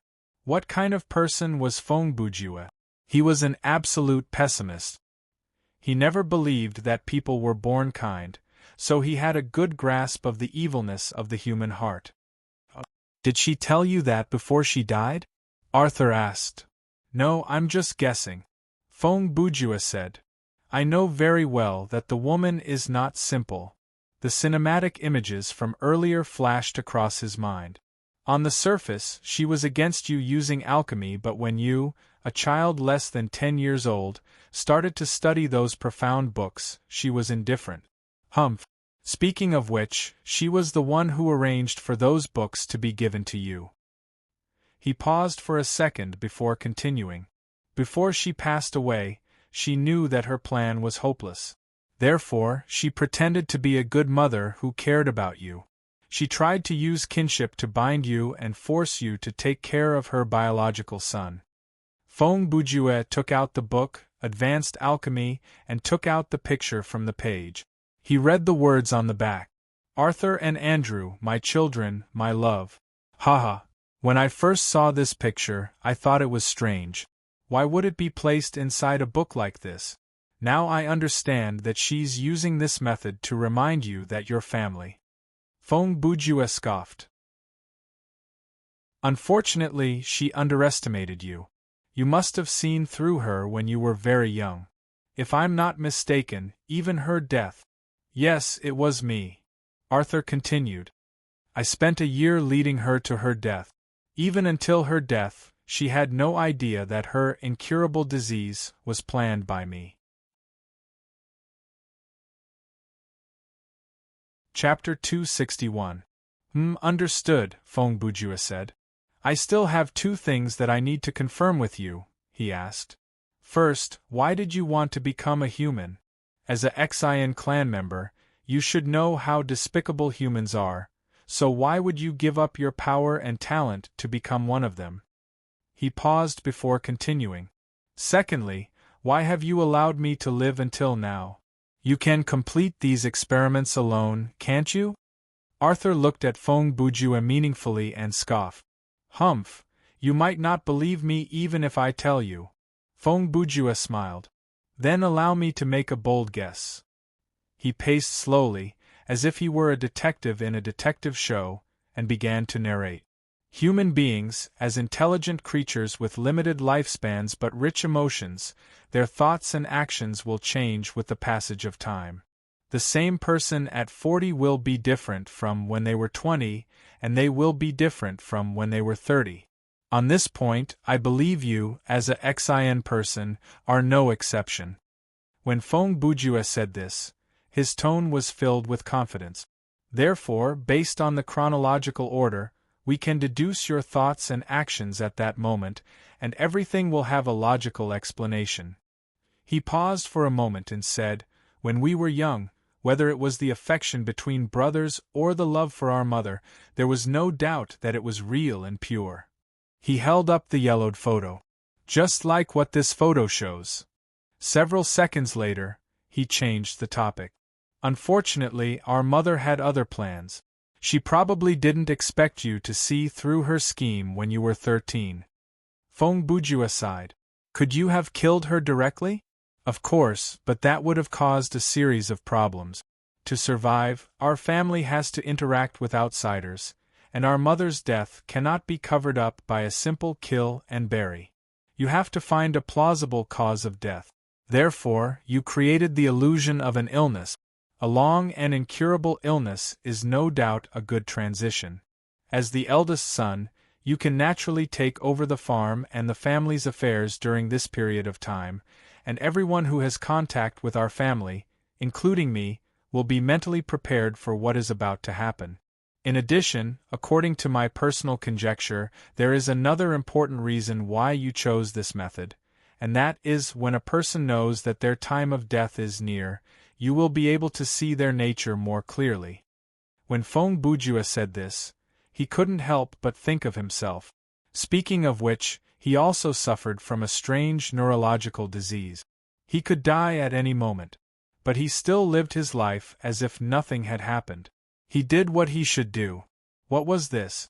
Did he have nothing left to live for? That's not right. Nothing matters? That didn't seem right either. Then he must be crazy. You're right. That woman realized she couldn't escape death and knew she didn't have the ability or time to take away my power, so she chose to use me. She used family as a bargaining chip to make me take care of her biological son after she died, Arthur replied. And you did promise her. Feng Bujue continued. Ha! She deserved it. Arthur laughed. She has been putting on a show for more than 10 years, it was not easy. And objectively speaking, she provided me with food, shelter, education, and care. No matter what her intentions were, I should repay her. You sure know how to differentiate between good and evil. Feng Bujue laughed. Is the incurable disease part of the repayment? Of course it is. Arthur replied. If I didn't end her life in this way and waited until the day she decided to kill me, she would have died a worse death. Let's talk about what happened after she died. Feng Bujue continued. You kept your promise and didn't kill me. You treated me like a brother. No matter what kind of person Mother was, the brotherhood between you and me didn't change. At the time, you had a thought. You wanted to become a human. You wanted to live a peaceful life like everyone else. You didn't have to worry about your identity as a XIN family member or drag your friends and family down with you. He looked at Arthur and waited for his response. Arthur did not deny it. He only said softly, Unfortunately, things did not go as planned. I admire the choice you made. Feng Bujue said. If I was in your shoes, I would never consider becoming a human. Haha. From this point of view, if we were to make a vertical comparison between our races, you are the kinder one. Humph, is that so? Arthur scoffed. But, Feng Bujue changed the subject. After your research started, things started to spiral out of control. As I said earlier, things are different now. Many things will change. Often when we look back, we will realize that what we are doing has already deviated from our original intention. He extended 2 fingers. I believe there are 2 key points that changed you. First, in the endless killing, your instinct as a XIN clan member was awakened. Second, you noticed the abnormality in me. You finally realized that the seemingly kind and honest little brother was just like that woman, acting in front of you. Arthur continued. Therefore, I forged an ancient book on alchemy and purposely created a chance for you to discover it as a test. He smiled bitterly. I didn't expect you to hide that thing without hesitation and secretly start your plan. That's right. Now that I've come this far, I deserve it. Feng Bujue admitted his mistake on behalf of Andrew without any pressure. Now I have one last question. Why, even now, have you not killed me? He asked. And it looks like you still want to save me? Yes. Why? Arthur replied. The moment the refining began, I had already lost all hope in you. Your eyes were filled with undisguised excitement and fanaticism, without the slightest hesitation. He sighed. After the process failed, I looked at you and asked myself, do I still have a reason to keep you alive? He lifted his head to look at Feng Bujue. None. He stood up. But I couldn't do it because at that moment I realized that you are my only family in this world. He shook his head. Even though we are not related by blood, I still treat you as my younger brother. How I wish that I can go back to more than 10 years ago. He took the picture from Feng Bujue and looked at the two smiling children in the picture. To relive those innocent and beautiful times. Feng Bujue also sighed. Now that things have come to this, what are your plans? I am leaving forever, Arthur said. I don't know who or what your biological father is, so I can't explain what is happening to you now. Then he walked out the door. During this period of time, I have reconsidered the reason why the process failed. To cure you, we have to know what you are first. As long as you know that, with your alchemy skills, you will be able to complete the treatment. He raised his head. About that, you should go upstairs and ask that woman yourself. What did you say? Feng Bujue was confused. Arthur's words confused him. You've discovered her a long time ago, haven't you? Otherwise, why would you say something like that and end up like this? Arthur scoffed. Humph. From how I see it, she is the one who instigated you to end up like this. With that, he walked through the door and disappeared from Feng Bujue's sight. Feng Bujue immediately turned to follow him out the door, but he realized that the corridor was already empty. Could it be that their mother is still alive? Feng Bujue mumbled. Current quest completed. All main quests completed. The mission announcement came, but there was no notification that the scenario had been completed. Several seconds later, there was a new announcement. You have triggered and witnessed the plot of Arthur's servant. You have detected the items that you are carrying.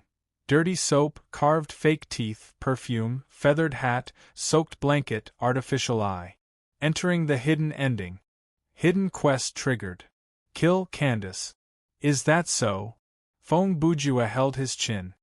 So, these two conditions are the way to enter the true ending. If I entered the Grey Room without fulfilling the two conditions, I would have encountered a battle and not a dialogue plot. Then I would have lost the battle, and even if I did, I would not have been able to clear the scenario. As he thought about it, he walked toward the stairs. It did not take him long to reach the second floor. This time, the room that he could not open finally changed. The black figure from before was now standing in front of the large iron gate, seemingly waiting for the arrival of the players. This place is indeed where the hidden boss is. After triggering the dialogue plot with Arthur, I'll be able to come here. Feng Bujue thought. He first ran to the room with the collapsed floor and broke off a piece of wood. Then he came to the corridor, took out the anti-gravity gun, stuck it to the wood and roared at the shadow, "Speak! Are you Candace's bodyguard?" The shadow did not move and did not answer. Unless it was the last resort, Feng Bujue would not attack recklessly, so before he pulled the trigger, he tried to use the Bell of Jean Gang's first special effect to inspect the enemy. To his surprise, the shadow was not a monster but an NPC, name, Dancing Shadow NPC Faction, neutral level, height, 180 centimeters weight. 60 kilograms can be triggered into battle. No additional plot. Entrance dance, opening of the hidden room. Chapter 262. The stats of NPCs were naturally different from that of monsters. There were no descriptions of their fighting styles or weaknesses. After all, the system still encouraged players to negotiate peacefully and not try to fight with NPCs. Knowing that the other party couldn't fight, Feng Bujue relaxed. He put away his weapon and walked towards the shadow. When he was less than 2 meters away from the other party, the black shadow suddenly raised an arm and straightened one palm, making a stop gesture. Seeing this, Feng Bujue stood still and waited for the other party's next reaction. The music from an unknown place sounded in Feng Bujue's ears again.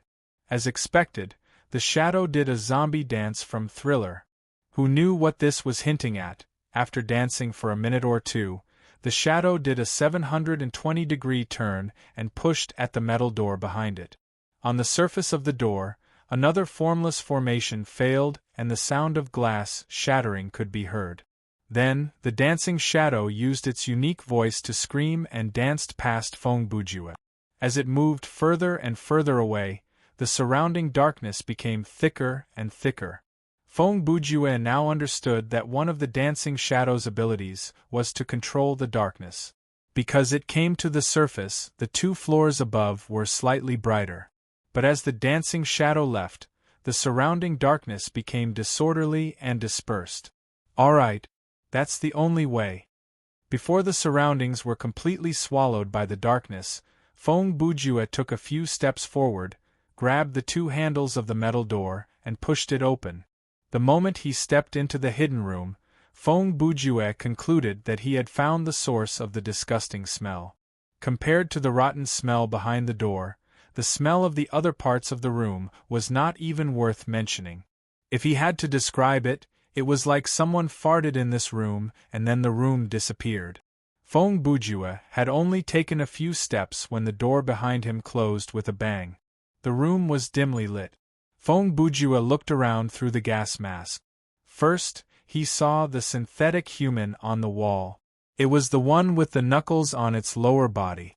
At this moment, it was nailed to the wall by many thick iron nails. The wound on its chest had stopped bleeding, but the floor directly under it was covered with blood. The synthetic man with the bone spikes on his wrist was lying in a recess in the wall. There were 2 metal shelves outside the wall where he could rest his hands. The middle of the recess was filled with strange moss-like plants, which seemed to be food for the tongues. Feng Bujue's eyes moved slowly.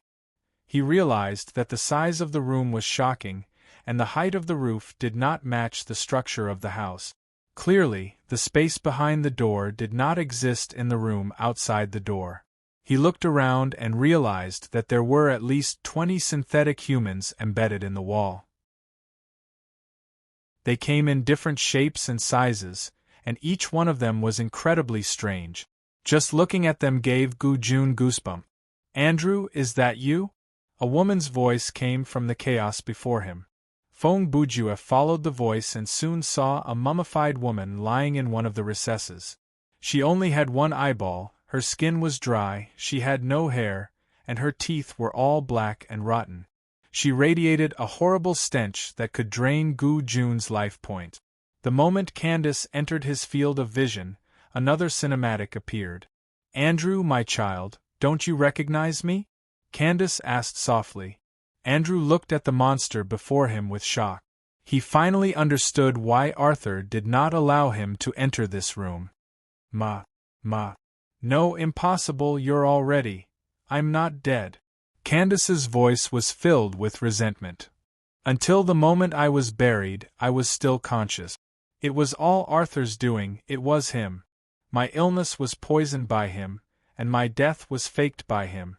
The day after the funeral, he dug me out and used alchemy to turn me into this. But why would brother? He's not your brother. He's a Exian, the incarnation of a demon." Candace interrupted. "Look at the synthetic monsters in this room.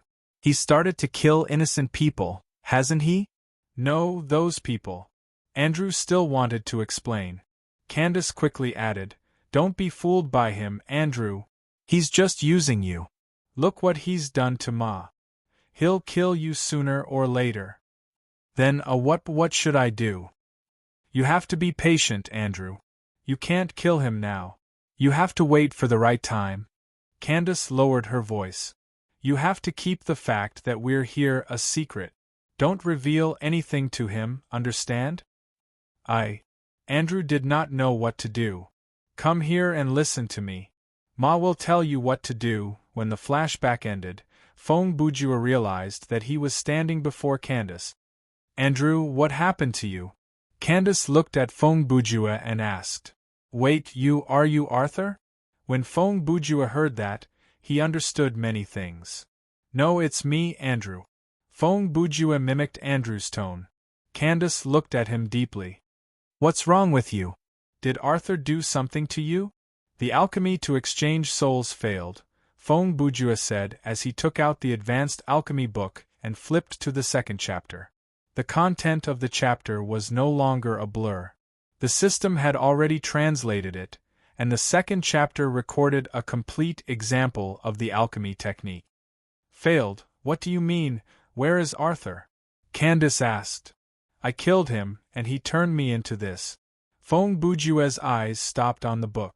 After replying, he squatted down and dipped some unknown liquid into a nearby stain. He started to follow the drawing to create a magic circle. "What are you doing?" Candace looked at her son's strange action and asked with suspicion. "I'm saving you, Ma am," Feng Bujue replied. "Using this magic circle, I can turn you back into a normal person." Is that so?" Candace said. "Arthur is dead. Ma am, you don't have to stay here anymore. We can go back to our normal lives," Feng Bujue said. "Yes, you're right. Ha ha ha." Candace could not help but laugh. "Arthur is dead. Andrew, your Ma am's good son. You really killed that Xian race demon, ha ha." She was overjoyed. "I can finally leave this place." Feng Bujue quickly finished the magic circle. He moved Candace out from the wall and placed her in the middle of the circle. Then he took out the 6 items from his pocket and placed them around her. Candace said impatiently, "Quick, Andrew, activate the magic circle." "Why are you in such a hurry, Ma am?" Feng Bujue said in a strange tone. "Are you that desperate for my power?" What are you talking about?" Candace's expression shifted, but she quickly covered it up. She asked in a fake tone, "Andrew, what are you talking about?" Ma am does not understand. Just now I realized something. I finally understood what Arthur meant when he said, "My dumb little brother." Feng Bujue smirked. "Actually, I'm not your son either."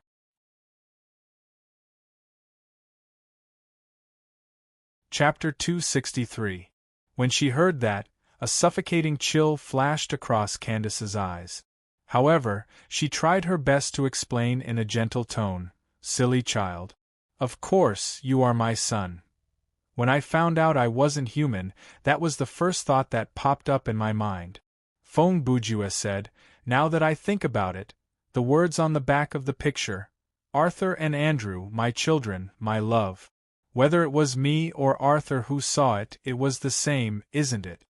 Feng Bujue looked at Candace's only eye and said darkly, "Actually, you're not only after his power, you're after mine as well. Arthur and I aren't human, and we're not your children. The only difference is, I'm more innocent and easier to control." He scoffed. "You really are a scary woman. I can't help but be impressed by your shrewdness." Many fragments flashed before Feng Bujue's eyes. Every clue on the information network in his mind became clearer and clearer, and it was leading him to the core of the truth. Feng Bujue stood up and said, "Arthur said, 'my silly little brother,' to me twice. The first time was when we were very young, about 10 years old. At the time, he obviously realized he was different. He knew he was adopted, and I still treated him like a real brother. I trusted, admired, and respected him. That's why he said those words.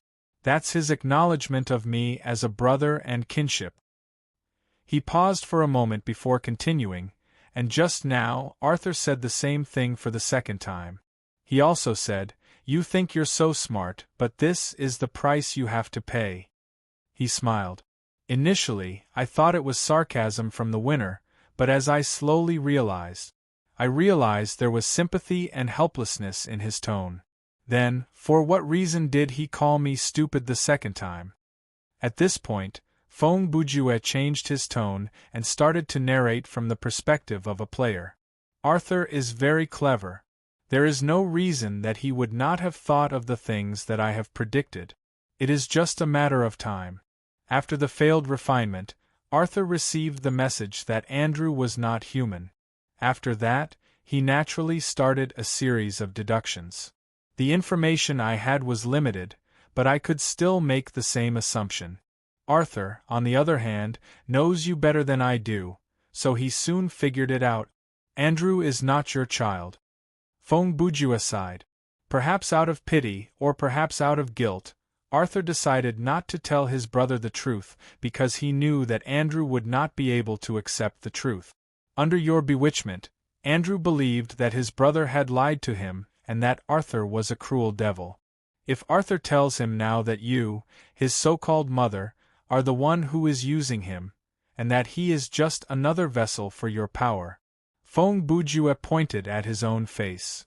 For someone who was deceived and used to end up like this, the truth is too cruel. He shook his head. Arthur is a person who knows what to love and hate. Only with Andrew did he leave some leeway.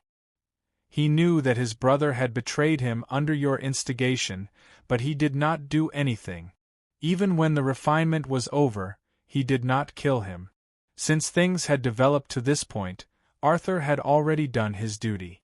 He only left after telling me how to cure him. And he's very thoughtful. He asked me to ask you who Andrew's biological father is. This is actually Arthur's way of covering it up for you. This way, you can conveniently reveal who Andrew is without exposing the fact that you're not his biological mother. You are not Andrew. Who are you? Candace looked at Feng Bujue with shock. I am the person who is here to free you, Feng Bujue replied. As he said that, he squatted down again and pressed his hands on the ground to activate the refinement circle that he had drawn earlier. Instantly, there was a flash of blood, and energy poured out from the surface of the circle. Several seconds later, the light faded. Feng Bujue was still standing there. From an outsider's perspective, Andrew had returned to his normal appearance. The rotting corpses around him had disappeared. Not far from him, Candace, who was at the center of the circle, had returned to her human appearance, but her body had started to rot. It was a painful rot. Your summoning mastery has been unlocked. There is a new mission in the login space. What's going on? What's going on? Candace screamed crazily as she rolled on the ground in pain. I have to say, Arthur is a naive guy. At that moment, Feng Bujue's expression was more like that of a cold-blooded demon. He left just like that, as if he had taken all the sin with him. But what about after that? Andrew healed himself and helped you return to your human body. Will you live peacefully as a mother and son in the future? After all that, will you let go of the child who has always treated you as his mother?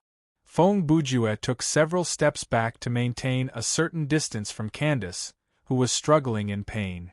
I don't think that's possible. If you still have a conscience, you would have given up on that idea when the two children were very young. If that was the case, Arthur wouldn't have harmed you when he was young. He would have accepted you as his mother just like how he accepted Andrew. The fact that he did that means that you've never given up, and the threat is close after more than 10 years, even if you raised 2 dogs, even if the original intention of raising them was to eat meat, even if the owner was not a woman, you should have given up by now. What do you understand? They're monsters. They deserve to die. My husband, my children, they were all killed by monsters like them. Candace used the last of her energy to scream. What's wrong with me making these 2 little monsters pay for what they've done? She laughed wickedly. You want me to let them go? Ha ha. Every day, every minute. When I smiled at them, when I hugged them, when I coaxed them to sleep, I wanted to skin them alive. These monsters owe it to me. Is it wrong for me to demand repayment from them? So that's how it is. Due to your personal hatred, you took out your anger on their entire race, and then captured 2 innocent children to complete a self-deceiving revenge. Feng Bujue concluded. Ignoring your ridiculous logic, perhaps objectively speaking, what you did was not wrong. From the perspective of humans, the two brothers are indeed a threat to this world. However, if you look at it from the perspective of a human being, at that moment Candace was at the brink of death. The decay had spread to her organs.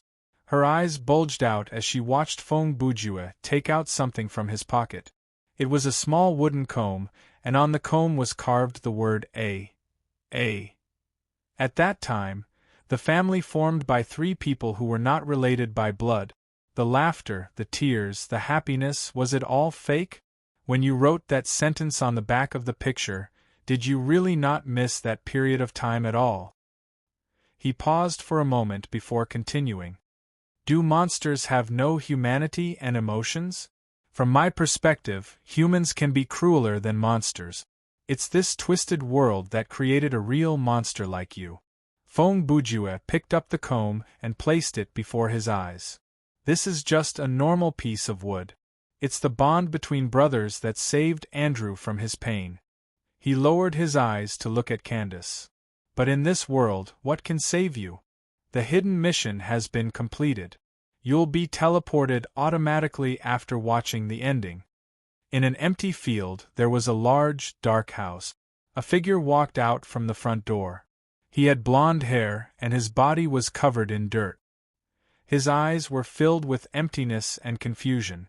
At that moment, the clouds in the sky dispersed. Andrew saw a small figure standing not far away from him on the path before the door. Brother. Andrew called out the man's name out of instinct, but he did not know what else to say. Because I was worried, I decided to take a look around before I left. Arthur still appeared calm. What happened?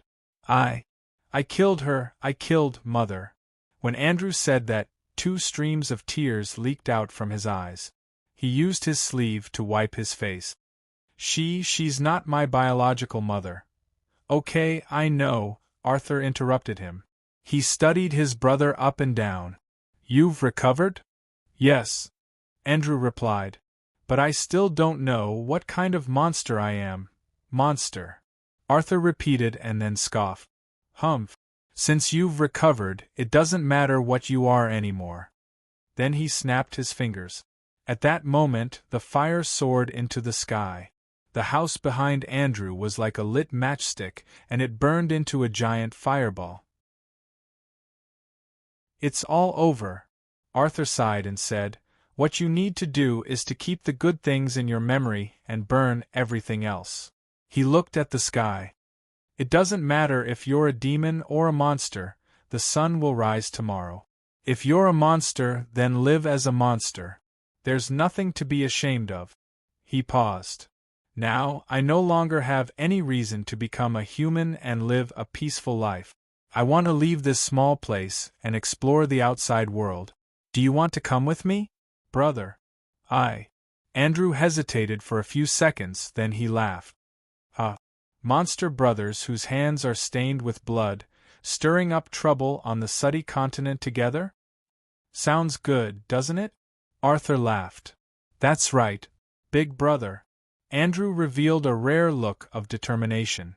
Under the moon, the wind blew. 2 figures walked side by side on a small road in the countryside. The fire behind them burned away the darkness of the past. The road before them led to an unknown future. Chapter 264. The scenario has been completed. Calculating reward. Obtained EXP 10,000. Game coins 100000. Obtained equipment none. Missions completed June 6. Completed special and hidden missions 1. Unlocked worldview none. Time of terror points increase 0. Highest terror points 0%. Average terror points 0%. Your terror rating is Embodiment of Valor. Extra reward obtained. Please choose later.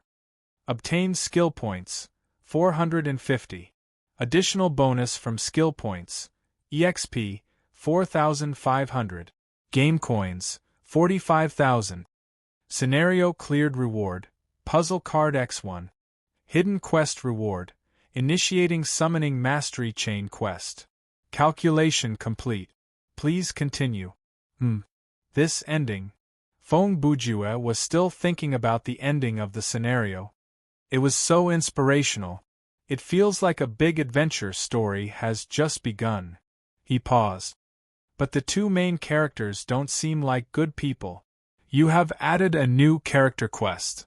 The unfamiliar system announcement suddenly appeared in his ears. Feng Bujue still remembered hearing the sentence, "Your summoning mastery has been unlocked. A new quest has been updated in the login lobby." That was probably what it was referring to. As someone who had read the game's introduction and often visited the forum to collect information, Feng Bujue obviously knew about the character quest setting. In the middle of the game, there was a chance for players to trigger character quests under certain circumstances, not necessarily within the scenario. This kind of quest could not be given up or shared. It could not be seen in the quest tab, and the progress could only be checked on the touchscreen of the login lobby. Character quests could be seen as a kind of reward system. This kind of quest could not be failed, and there was no time limit. For example, the quest that Feng Bujue had just received used summoning skills and successfully summoned creatures 50 times. Current progress 0/50.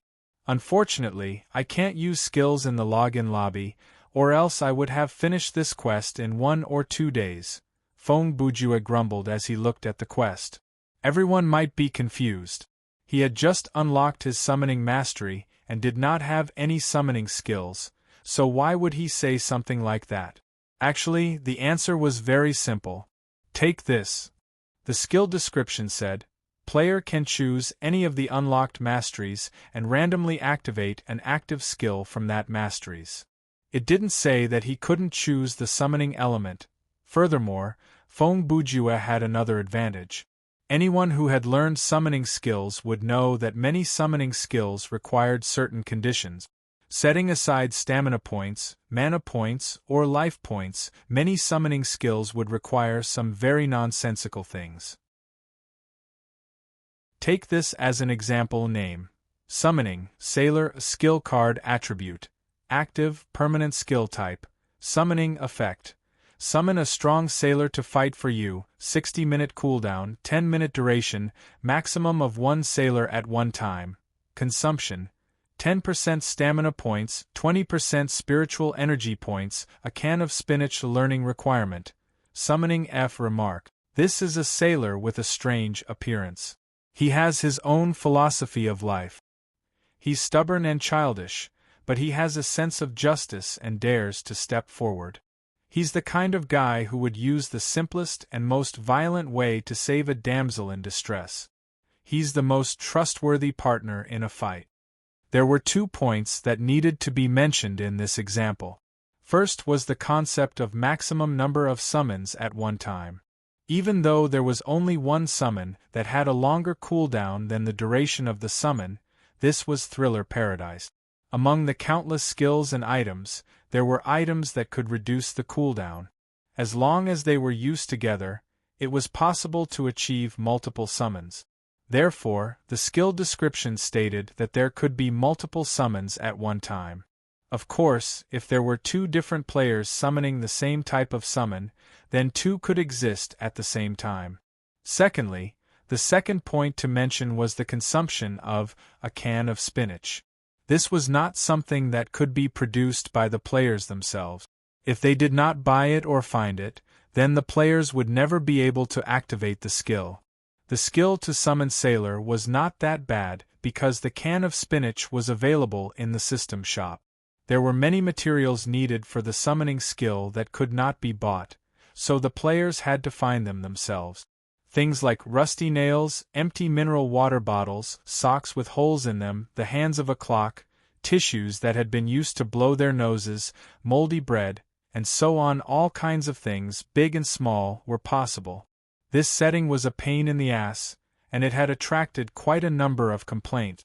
Of course, complaints were just complaints. Many people were happy with the pain. As they complained, they happily collected the consumables. This could only mean one thing: Even though this setting was filled with malice, it was also very interesting. Of course, there were many summons that did not require the consumption of specific items. They only required the consumption of the 3 values that the player had. The summoning skill that Feng Bujue used Kaya to activate was of this type. This was because he did not have any specific consumables, and Kaya could not activate a skill that was beyond his ability. Unless he randomly activated a summoning skill that required the consumption of excellent quality equipment, the consumption of life points recovery potion, the consumption of game coins, or the consumption of skill points. Well, he was unlucky. I've sacrificed 6 puzzle cards to unlock the summoning mastery, and at the same time, I've unlocked the chain quest. I need to train harder. In the future, when I enter a scenario, as long as the conditions are right, I should just activate a summoning skill. Feng Bujue mumbled to himself as he opened the door that led to the storage room. Even though I have no idea what will be summoned, according to the game manual, the summons can be dispelled at any time, so it should be fine. He walked to the first glass tube and chose the additional 40% EXP reward. It added 108,000 EXP in one go. You've reached level 28. Maximum stamina points has increased to 2800-2800, the system said. This 40% EXP is getting more and more addictive. He sighed as he walked to the second glass tube. This time, the puzzle card that Feng Bujue drew was puzzle card leather jacket. As usual, he took out the other 3 cards from the storage box and selected the combination option. The result was still unable to find a logical combination. He placed all the cards back into the box and returned to the elevator. I had an early dinner today. It's only 7 p.m. in real life, so it's too early to switch to sleep mode. There are only a few hours left. His eyes wandered between the few modes. How about I try the Killing Games mixed battle mode?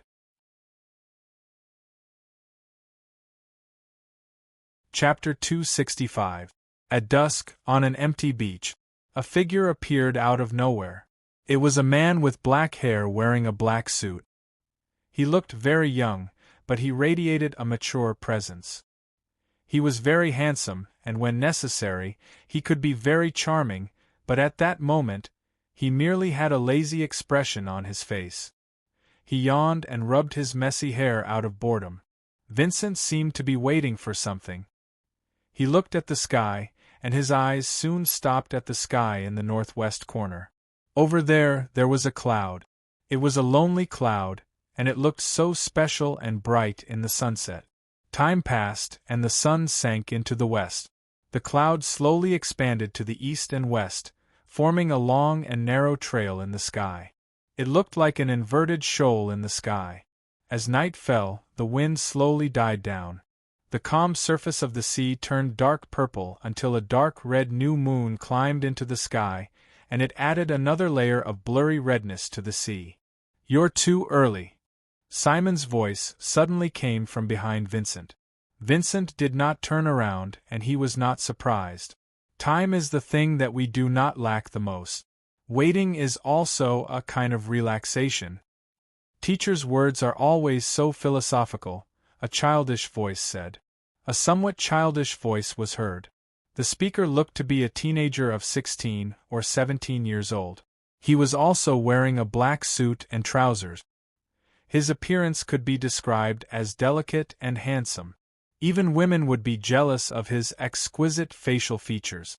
He's just spacing out while looking at the sky, but he still wants to act like he's a scholar. Woody's salacious laughter appeared at that moment. Ho ho! There was another burst of laughter.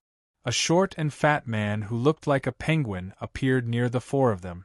Vincent, Woody, Simon, Sid.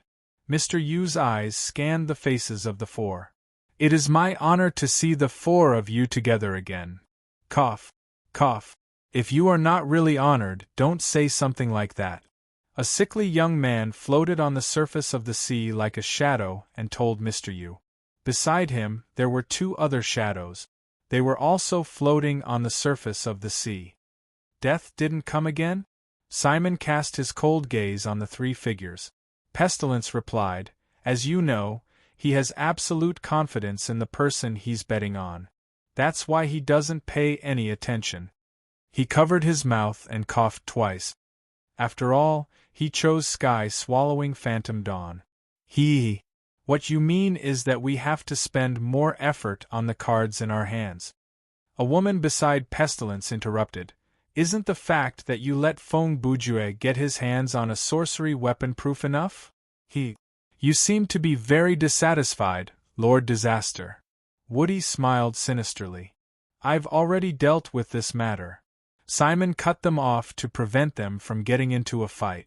It was settled the day after Mr. Yu put on that show. So, there's no need to argue anymore. Simon was referring to the scenario where Feng Bujue ran into K3 Red Iron.